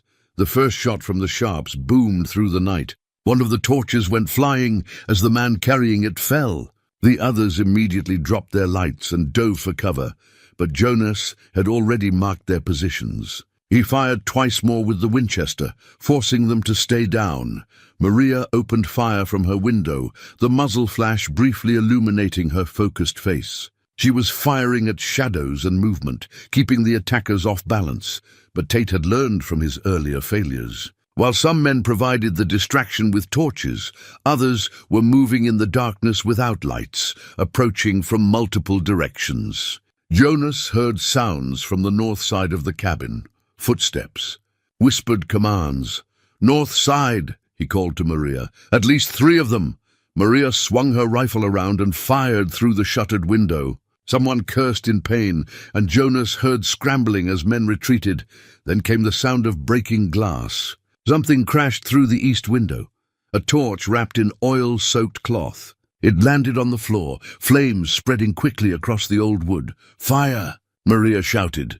Jonas grabbed a bucket of water they'd prepared and doused the flames. The torch hissed and went out, but the damage was done. The floorboards were scorched and smoke filled the cabin. Another torch came through the same window, then a third through the back. Jonas and Maria worked frantically, putting out fires while trying to maintain defensive positions. It was exactly what Tate wanted: divide their attention, create chaos, then strike. Jonas heard boots on the porch. Someone was at the front door. He spun and fired through the wood, heard a scream, and the footsteps retreated. But more were coming. The cabin was surrounded now, men closing in from all sides. "The roof," Maria said, pointing up. "They're on the roof." Jonas could hear them now, footsteps above, the sound of men positioning themselves. Then fire began dripping through gaps in the cedar shakes. They were pouring oil down and lighting it. "We have to go," Jonas said. "Now. The cave system, it's our only chance." He grabbed the essential supplies he'd already packed: ammunition, water, some food. Maria took the letter and deed, securing them inside her dress. She cast one last look at Cal's body on the bed. "I'm sorry," she whispered. "He'd understand," Jonas said. "Come on." He led her to the back corner of the cabin, where a small root cellar accessed through a trapdoor led to a tunnel he'd dug years ago. An escape route he'd prepared but never thought he'd need. They descended into the darkness as flames began to consume the cabin above. The tunnel was narrow and low, barely wide enough to crawl through. Jonas went first with a lantern, Maria close behind. Behind them, they could hear shouts of triumph as Tate's men realized the cabin was burning. The tunnel ran north for about 100 yards, emerging in a ravine hidden by thick brush. Jonas pushed through carefully, checking for guards. The attention was all focused on the burning cabin. No one was watching the surrounding forest. "This way," Jonas whispered. "Stay low and quiet." They moved through the darkness, putting distance between themselves and the burning cabin. Jonas led them on a winding route through terrain he knew intimately, over rocky outcrops that wouldn't hold tracks, through streams that would wash away their scent, past landmarks only he knew. After an hour of steady movement, they reached the cave system Jonas had mentioned. The entrance was concealed behind a waterfall, a narrow gap in the rock that you wouldn't notice unless you knew exactly where to look. Inside, the cave opened into a larger chamber. Jonas had stocked it over the years with supplies: blankets, preserved food, spare ammunition. It wasn't comfortable, but it was dry and defensible. Maria sank down against the stone wall, exhausted and shaking. The adrenaline that had sustained her through the attack was fading, leaving her drained. "Rest," Jonas said. "We're safe here for now. How long before they find us?" "Hard to say. In daylight they could track us, but I covered our trail as well as I could. And they'll probably assume we died in the fire, at least at first." Jonas checked his weapons, reloading what he'd fired. "We've bought ourselves some time." Maria pulled out the letter and deed, checking to make sure they were undamaged. "All of this, everything Cal and Father fought for, it comes down to these pieces of paper. Information is power. Those papers can bring down Tate's entire operation." Jonas settled against the opposite wall. "But first we need to figure out how to get them to Helena. Can we make it? Just the 2 of us on foot. It's 2 weeks of hard travel, maybe more without horses, and Tate will be hunting us the whole way." Jonas was quiet for a moment. "But I've made harder journeys." They sat in silence, listening to the sound of the waterfall outside and their own breathing. The cave was cold, but the blankets helped. Maria wrapped herself in one, still shivering. "Tell me something," she said after a while. "Why did you really help us?" "The truth." Jonas considered the question. He could give her the easy answer, that it was the right thing to do, that he couldn't stand by and watch innocent people be murdered. All of that was true. But there was more to it. I spent 5 years running from who I was, he said finally. From the things I'd done, the man I'd become during the war. I thought, if I could just get far enough away, high enough in the mountains, I could leave it all behind. But you can't run from yourself. You just carry it with you. And we changed that. You reminded me that the skills I have, the things I learned how to do, they're not inherently evil. It's what you use them for that matters. During the war, I killed men because politicians and generals told me to, for causes I didn't always understand or believe in. But here now, I'm fighting for something clear, something that matters. Maria was quiet, absorbing his words. My father used to say that a man's character isn't defined by what he's done, but by what he does next. Your father was a wise man? He was. And he'd be grateful to you for protecting his daughter. Maria pulled the blanket tighter. Jonas, what happens if we don't make it? If Tate catches us before we reach Helena? Then we make sure the information survives even if we don't. Jonas pulled out paper and a pencil from his pack. We make copies of the key parts of that letter. Hide them in different places along our route. If something happens to us, maybe someone else will find them eventually. That's grim thinking. That's practical thinking. Hope for the best, plan for the worst. Jonas began carefully copying the most damning parts of the letter by lamplight. Tomorrow, we'll need to scout their positions, figure out where they're searching. We can't move during the day. Too easy to spot. But once night falls, we put distance between us and them. And then? Then we head for Helena. Stay in the high country where they can't use numbers against us. Move at night, hide during the day. It'll be slow and it'll be hard, but it's our best chance. Maria watched him work, his weathered hands moving steadily across the page, despite the poor light. You know what you remind me of? Those old stories about knights. The ones who'd champion people who had no other defender. Jonas snorted. Knights had honor and nobility. I'm just a man who's killed too many people trying to figure out how to be something other than a killer. Maybe that's what makes you different. Real knights probably struggled with the same things. They just didn't write about it in the stories. Jonas finished the copy and tucked it carefully into a waterproof pouch.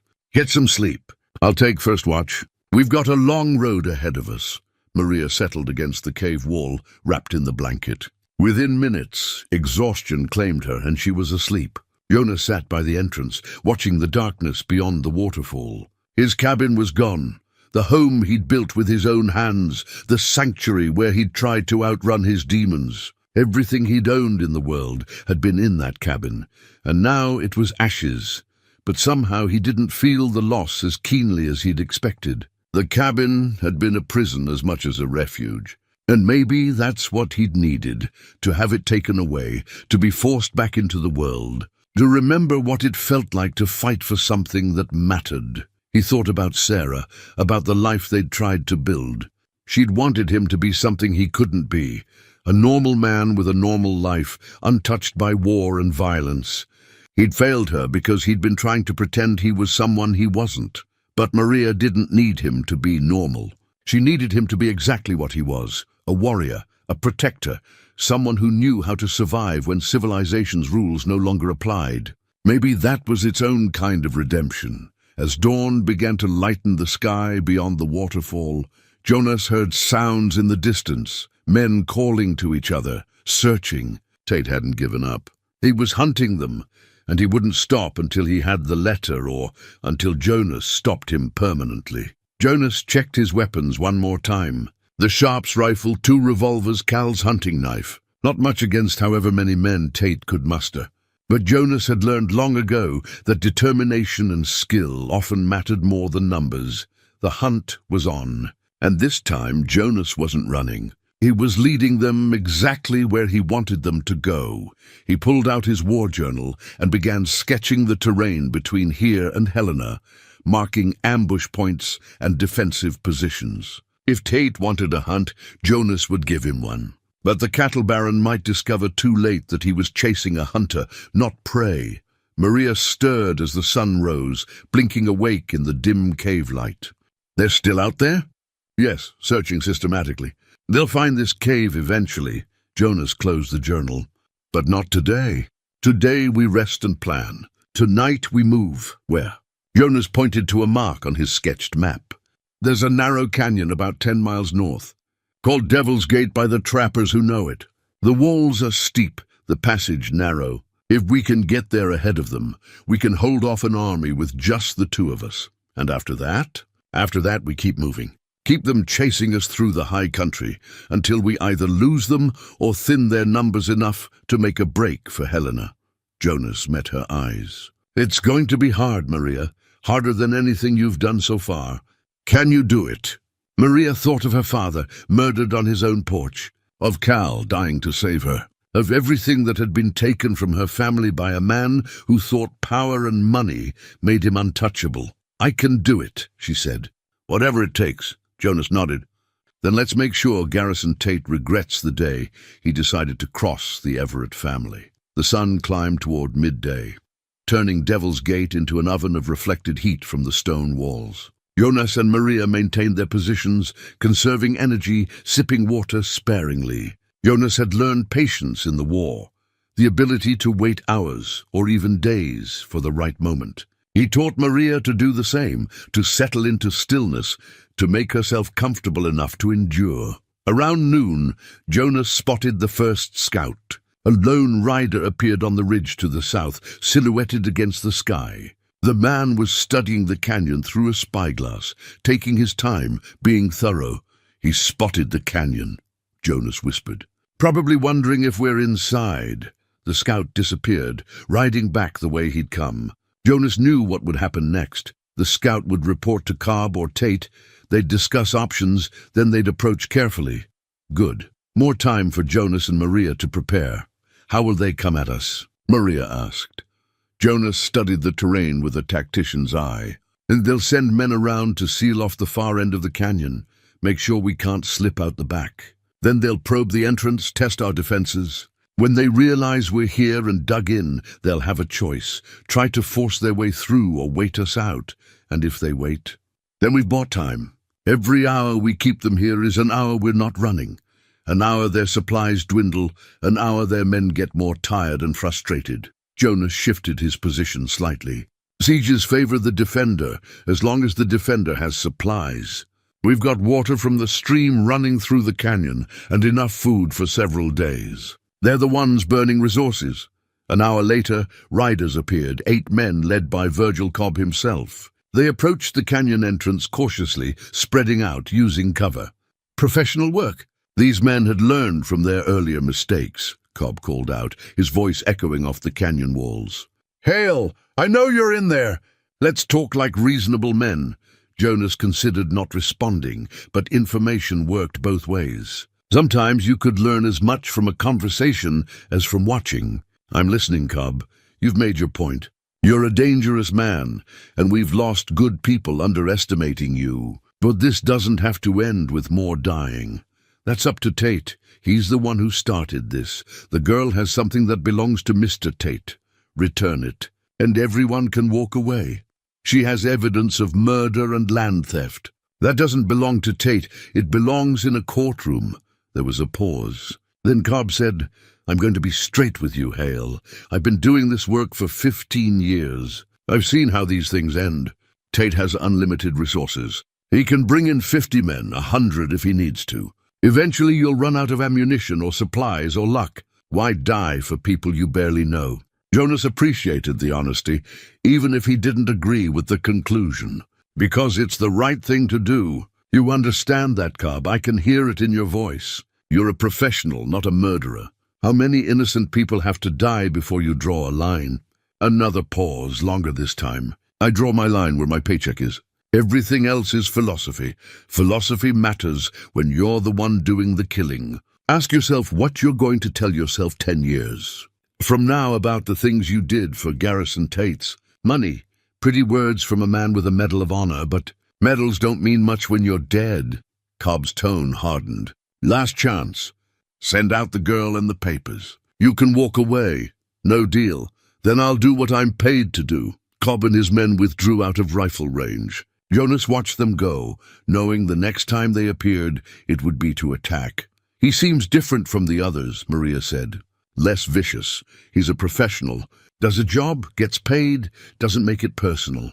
But that doesn't make him any less dangerous. Maybe more so, because he won't make mistakes based on emotion. Jonas checked his ammunition. Men like Cobb are the hardest to fight because they're competent and they don't quit. As afternoon wore on, Jonas saw more riders arriving. Reinforcements, just as he'd expected. By his count, Tate now had at least 20 men at the canyon entrance. Too many to fight head-on, but in this narrow space, numbers didn't matter as much as position. The attack came at dusk, just as Jonas predicted. 6 men tried to rush the canyon entrance while the others provided covering fire. But the narrow opening meant they could only come 3 abreast at most, and Jonas was ready. The Sharp's rifle spoke first, its heavy boom echoing like thunder. The lead man went down. Jonas worked the breech, loaded, and fired again. Another man fell. The third shot sent the rest scrambling back, the assault broken before it really began. Maria had been firing too, her Winchester cracking steadily, forcing men to cover. She was learning quickly, picking her targets, conserving ammunition. Good shooting, Jonas said. Keep them honest. The attackers tried twice more before full darkness, each time with the same result. The canyon entrance was a killing field, and Jonas commanded it absolutely. Tate was learning an expensive lesson about the value of defensive terrain. As night fell, Jonas heard angry voices from the attackers' camp. They were arguing, their frustration evident even at this distance. Good, frustrated men made mistakes. "We should eat something," Jonas said. "Keep our strength up." They shared dried meat and hardtack, washing it down with cold water from the canyon stream. The food was plain but sufficient. Jonas had learned in the war that a soldier's effectiveness depended on maintaining basic needs: food, water, rest. Neglect those, and skill didn't matter.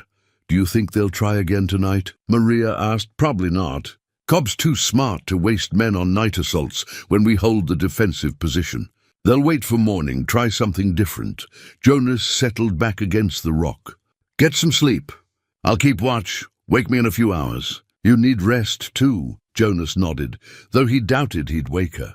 She needed the rest more than he did, and his body was used to operating on minimal sleep. The night passed quietly, the attackers content to maintain their siege. Jonas used the time to think through scenarios, planning for various approaches they might try. Around 3 in the morning he heard horses, several riders leaving the area, heading south. Interesting. Either they were going for more supplies or Tate was trying something else. Jonas made a mental note to be extra vigilant.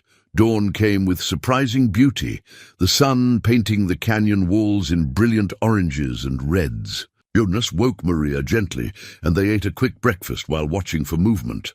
"Something's changed," Jonas said. "They pulled men out during the night. Maybe they're giving up? Maybe.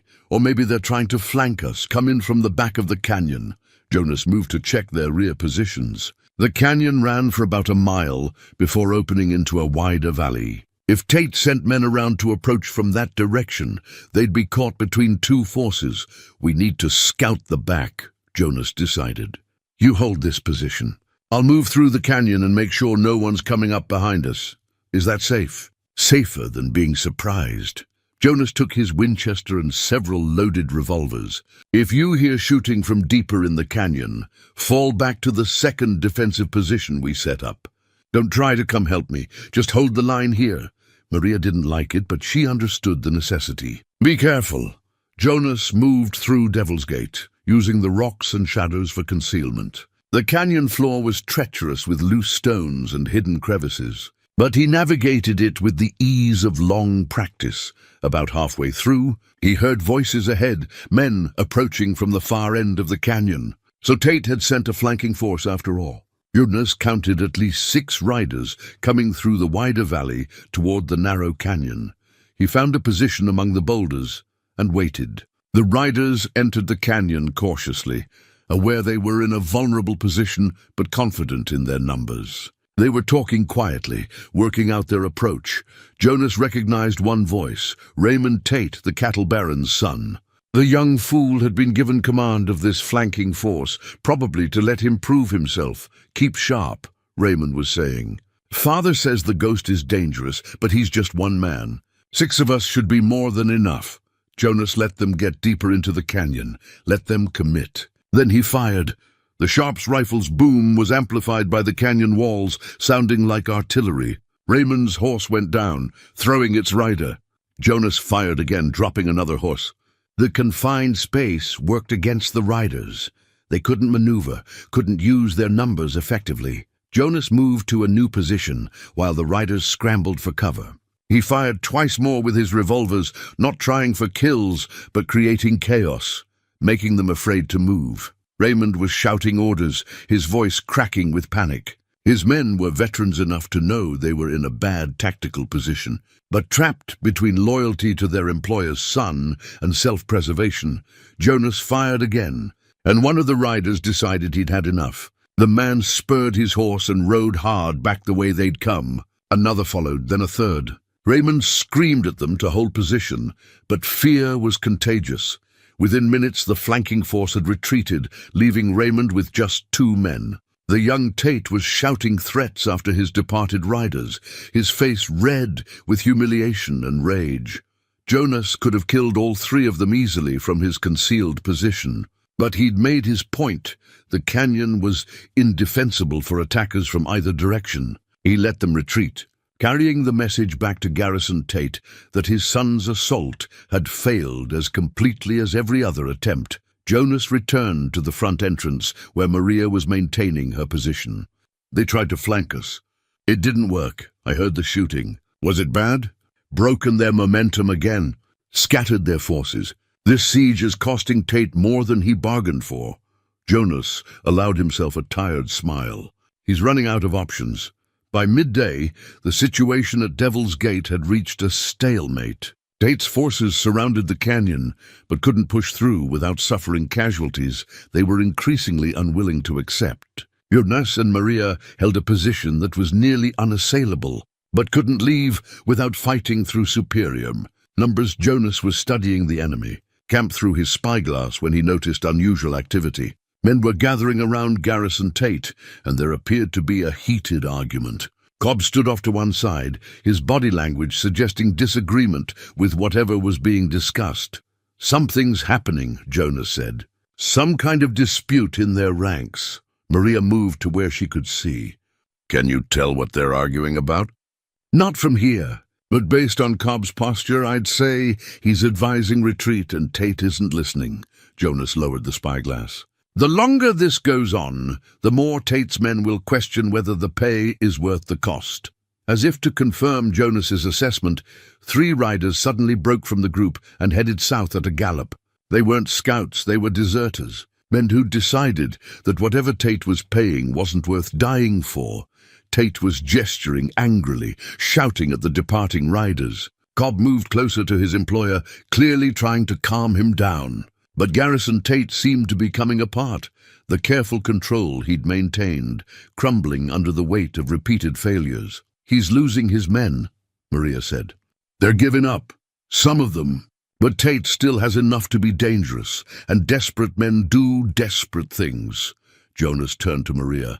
"We need to be ready for one final push. He's going to try something reckless." The attack came an hour later, but not in the way Jonas expected. Instead of trying to force the canyon entrance again, Tate's remaining men, Jonas counted about a dozen, began firing systematically into the canyon. Not trying to hit anything, just sending a continuous stream of bullets ricocheting off the stone walls. "They're trying to make the canyon uninhabitable," Jonas realized. "Force us out through sheer volume of fire." The bullets whined and sparked off the rocks around them. Maria pressed herself flat against the stone, covering her head as fragments of rock flew like shrapnel. The noise was tremendous, overwhelming, designed to terrify and demoralize. Jonas assessed the situation quickly. They couldn't stay here. Sooner or later, a ricochet would find them. But leaving cover meant exposing themselves to direct fire. He needed to change the dynamic, force Tate's men to stop shooting and start defending. "Stay here and stay down," Jonas told Maria. He pulled out Cal's hunting knife and handed it to her. "If anyone gets past me, use this. Aim for the throat or belly. Where are you going?" "To end this," Jonas checked his revolvers one final time. "When the shooting stops, get to the rear position and wait for me. If I don't come back in an hour, take the papers and head for Helena." "Follow the route we mapped." "Jonas, no." But he was already moving, using the covering fire's chaos to mask his own movement. Jonas worked his way along the canyon wall, using every scrap of cover, moving with the practiced efficiency of a man who'd done this 100 times. He reached a position near the canyon entrance where he could see Tate's men. They were focused on maintaining their barrage, confident that volume of fire would drive Jonas and Maria out. None of them were watching their flanks. Jonas slipped out of the canyon and into the rocks beside it. He moved like a ghost, silent, invisible, deadly. The first man never knew Jonas was there until the knife found his throat. Jonas lowered him silently and took his rifle and ammunition. The second man saw Jonas too late. A single shot from Jonas's revolver, muffled by the continuous gunfire, and he went down. Jonas moved to the next position. By the time Tate's men realized they were under attack from behind, Jonas had eliminated 3 of them and created complete chaos in their ranks. Men spun around, trying to find targets, shooting at shadows. The disciplined barrage fell apart as panic set in. Virgil Cobb's voice cut through the confusion, trying to restore order. "Fall back! Defensive positions. Watch your sectors." But it was too late. The psychological advantage had shifted. Jonas's counterattack had broken their momentum and their nerve. Men who'd been confident in their numbers suddenly realized they were vulnerable, that the ghost they'd been hunting was among them. Invisible and lethal, Jonas fired twice more, not trying for kills but adding to the chaos. Then he melted back into the rocks and circled around to return to the canyon. He found Maria at the rear position, her face pale but her rifle ready. "You came back," said I would. Jonas checked the canyon entrance. The firing had stopped completely. Through the smoke and dust, he could see Tate's men in full retreat, abandoning their positions, their will to fight completely broken. Garrison Tate himself was visible now, standing beside his horse, his face contorted with rage. He was screaming at Cobb, at his son Raymond, at anyone who would listen. But his men were done. They'd had enough of fighting a man who seemed unkillable, who turned every assault against them, who made them afraid of their own shadows. Cobb approached Tate, and even at this distance Jonas could see the confrontation. The foreman was saying something, his posture firm. Tate was shouting back, but Cobb wasn't backing down. Finally, Cobb turned to the remaining men and gave an order. They began packing up, preparing to leave. Tate grabbed Cobb's arm, still shouting, but Cobb shook him off and pointed south. The message was clear. The siege was over and they were leaving. But Garrison Tate wasn't done. He pulled his revolver and pointed it at Cobb.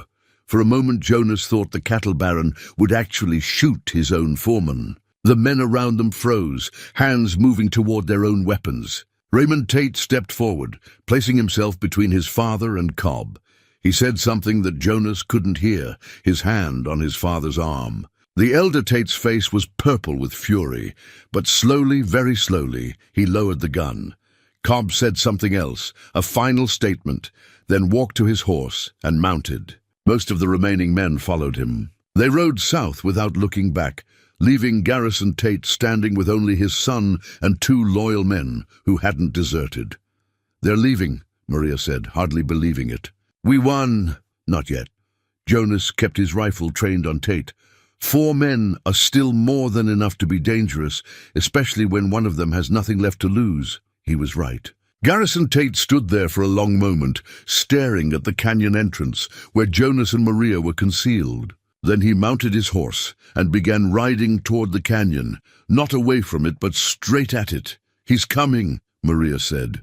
"Why is he coming?" Jonas understood. Tate had lost everything. His men, his foreman, his intimidating force. But he still had pride and rage and the desperate need to salvage something from this disaster. He was going to try to finish this personally, even if it killed him. "Get down and stay hidden," Jonas ordered. "Don't show yourself no matter what happens. What are you going to do?" "What I have to."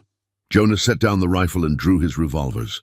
He stepped out from cover, standing openly in the canyon entrance, Waiting, Garrison Tate rode forward with his son and the two remaining men flanking him. They stopped 50 yards from the entrance, well within pistol range. "It's over, Tate," Jonas called out.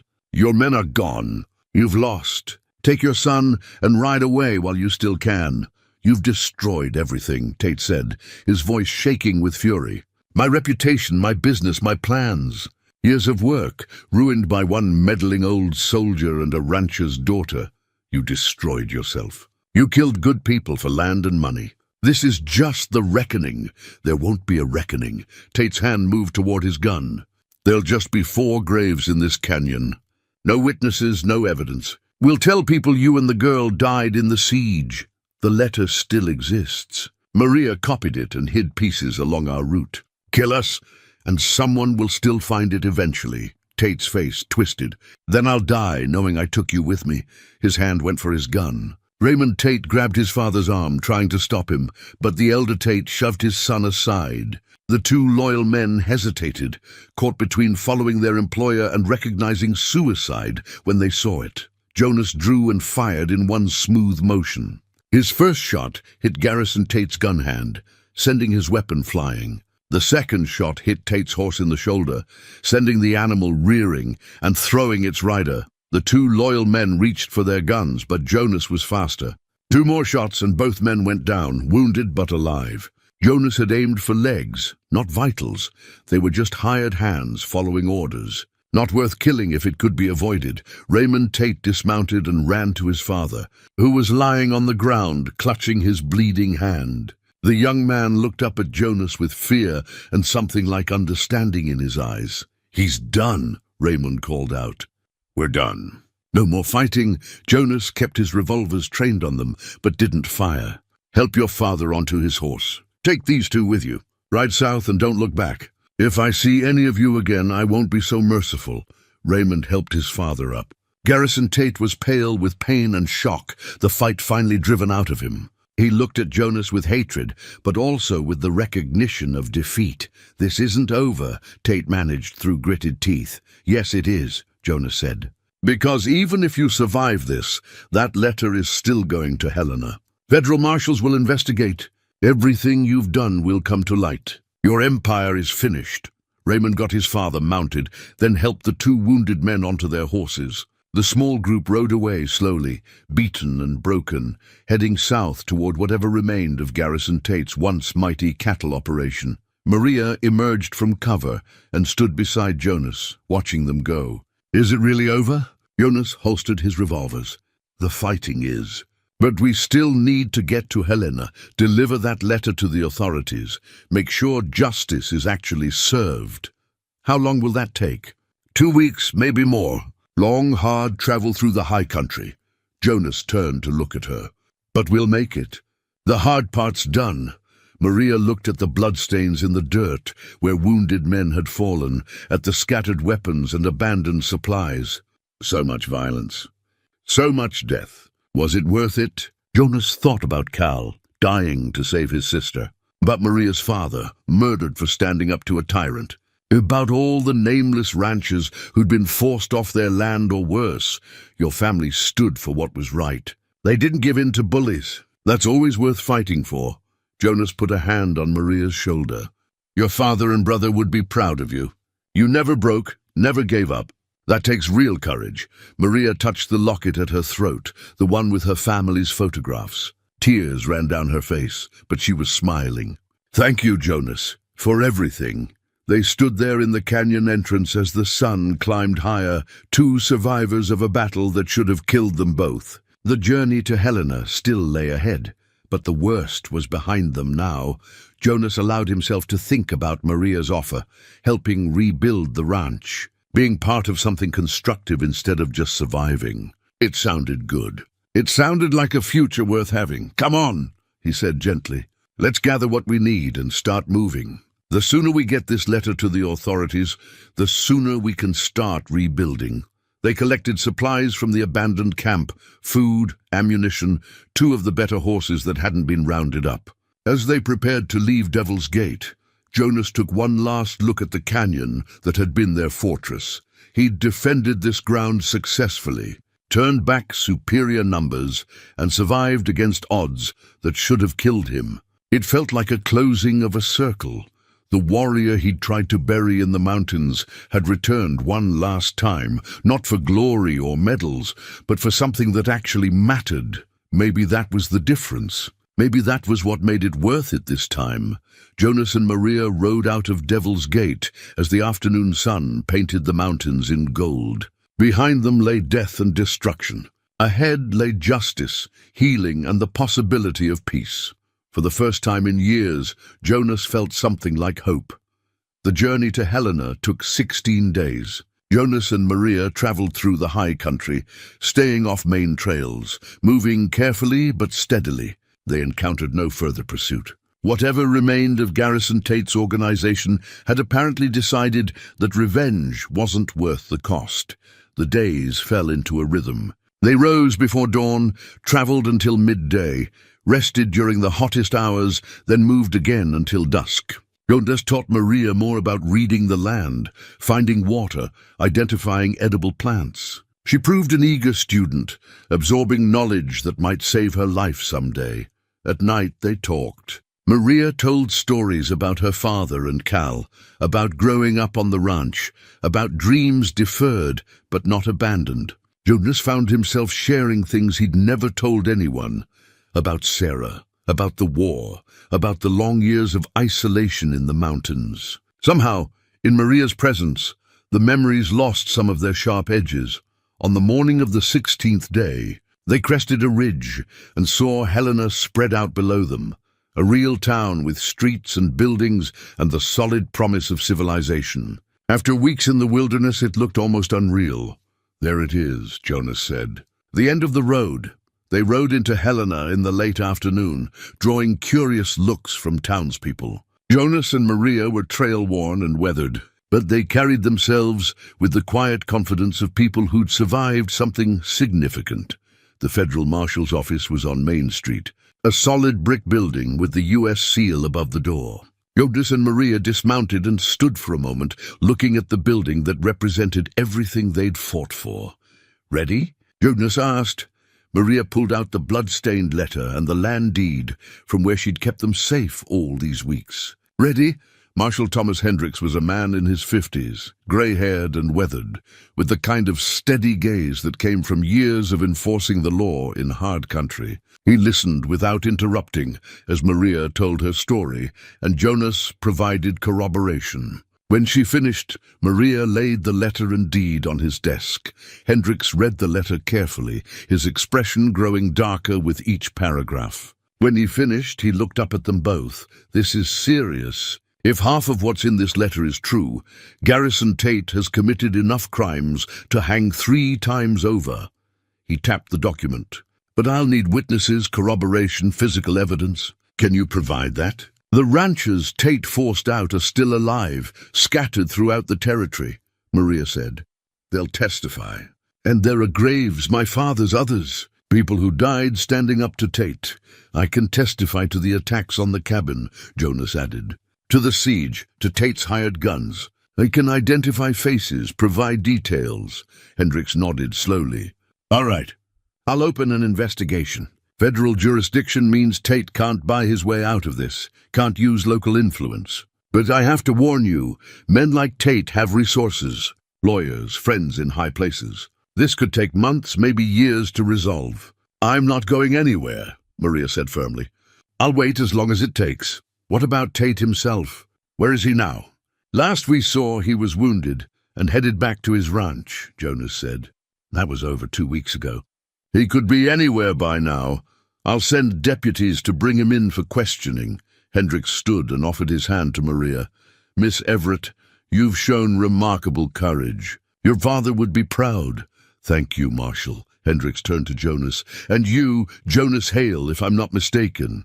"Jonas the Ghost. I served under Colonel Morrison during the war. He spoke of you often, said you were the best soldier he ever commanded." Jonas shook the Marshal's hand. "That was a long time ago. Maybe, but it seems the skills haven't faded." Hendricks smiled slightly. "The territory needs men like you, men who stand for what's right. If you're looking for work, I could use a deputy."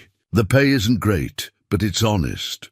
Jonas glanced at Maria, who was watching him with an expression that was equal parts hope and understanding. I appreciate the offer, Marshal, but I've got other plans. A ranch to help rebuild, a quieter life to figure out. Hendricks nodded. Can't say I blame you.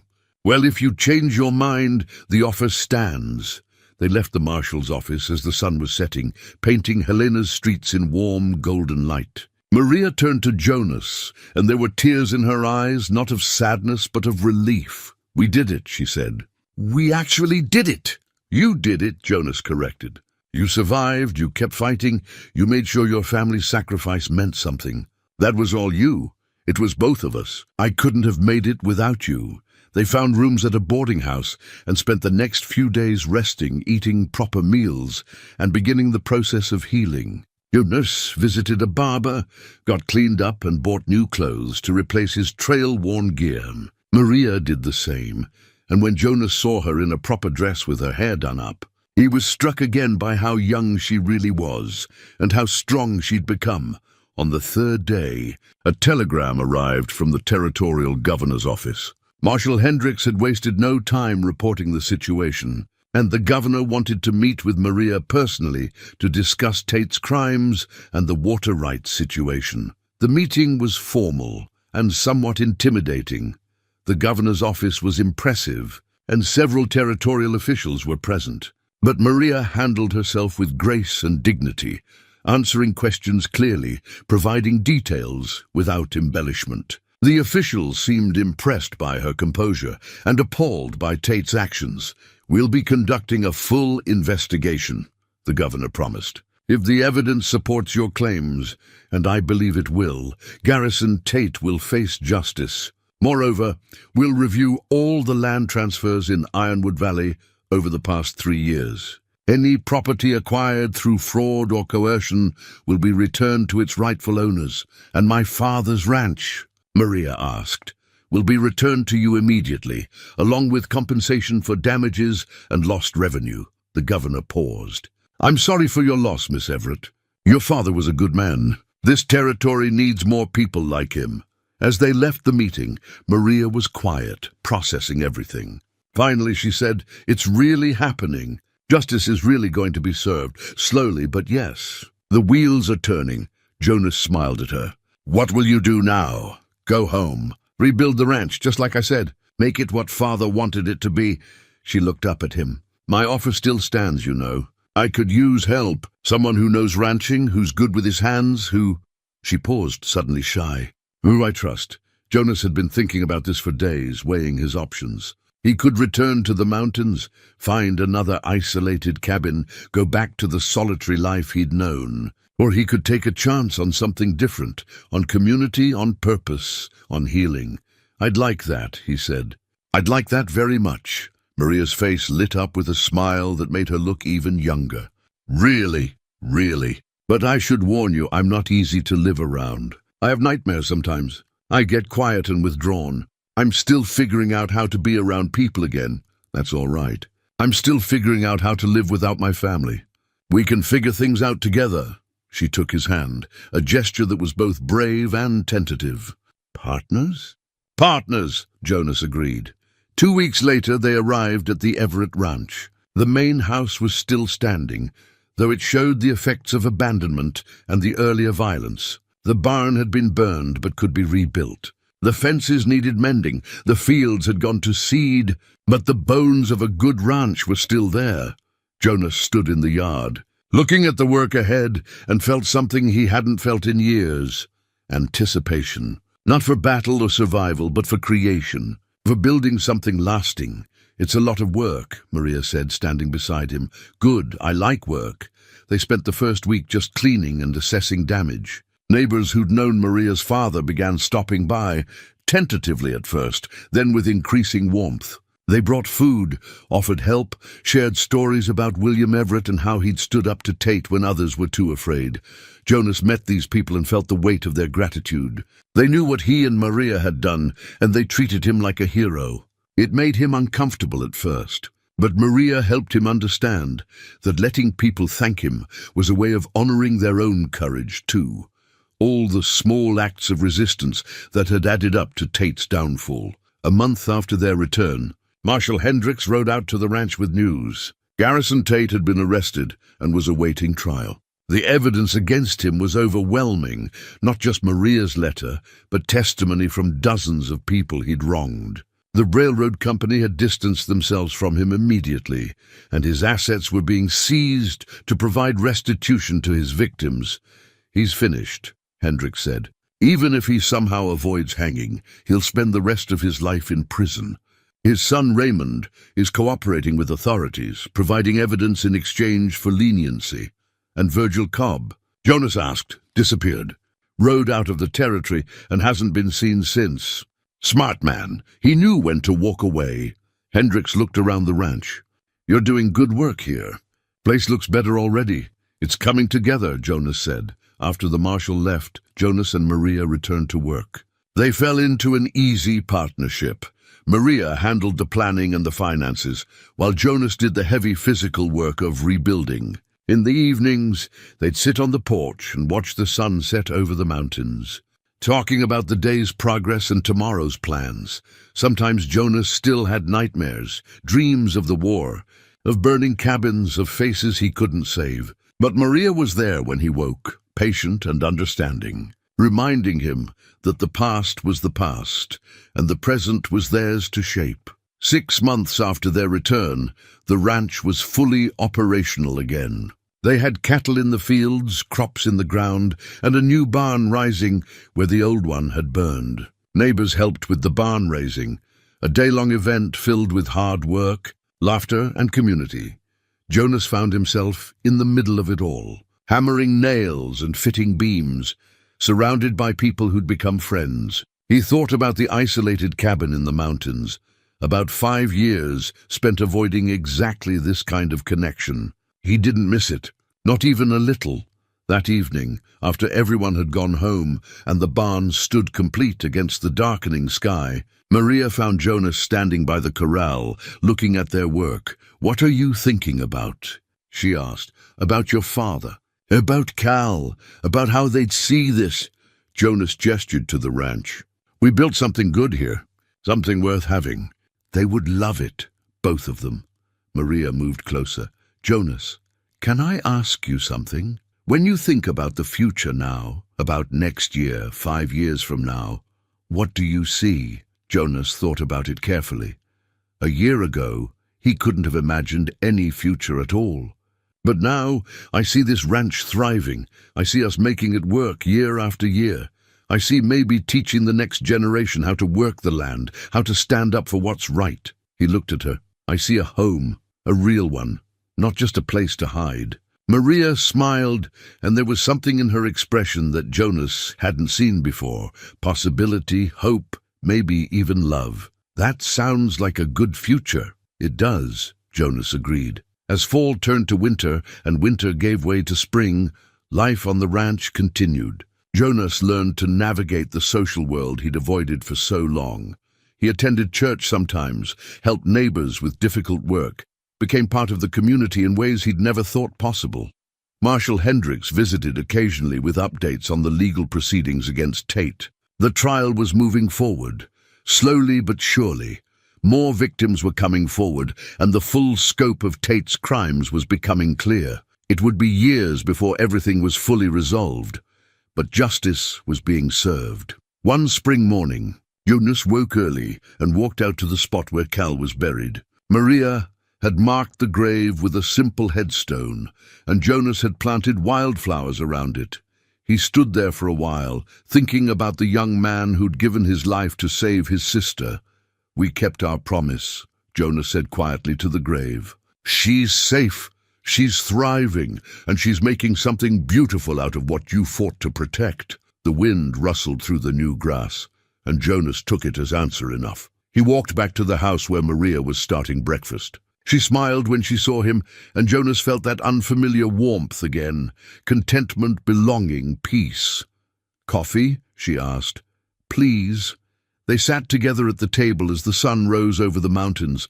Outside, the ranch was waking up, cattle lowing, horses nickering, chickens clucking in their coop.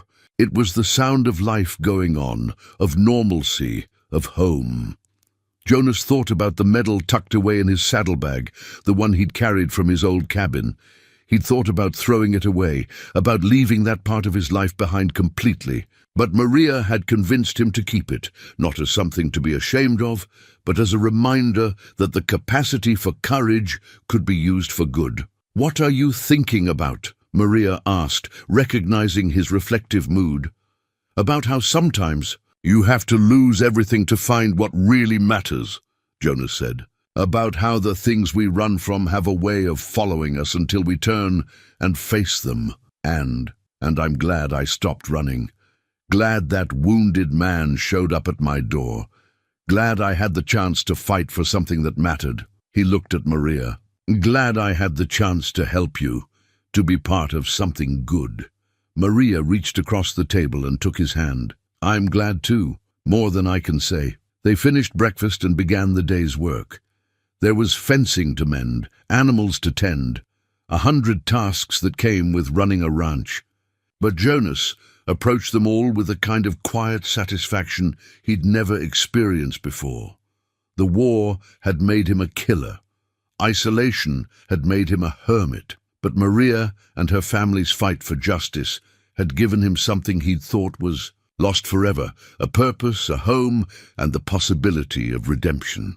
As the sun climbed higher and the work continued, Jonas allowed himself to think about the future, not with dread or emptiness, but with genuine hope.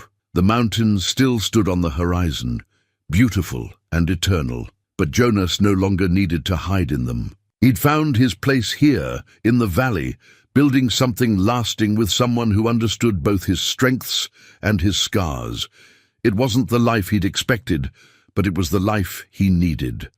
And for the first time in longer than he could remember, Jonas Hale was truly home. The story of the mountain man who didn't hide but loaded his rifle would be told for years across the Montana Territory, a tale of courage, justice, and one man's stand against impossible odds. But for Jonas, the real story was simpler and more profound. It was about learning that running from your past only delays the reckoning, that the skills forged in darkness can serve the light, and that sometimes the greatest battles we fight are not for glory or survival, but for the chance to build something worth protecting. In the end, that was enough.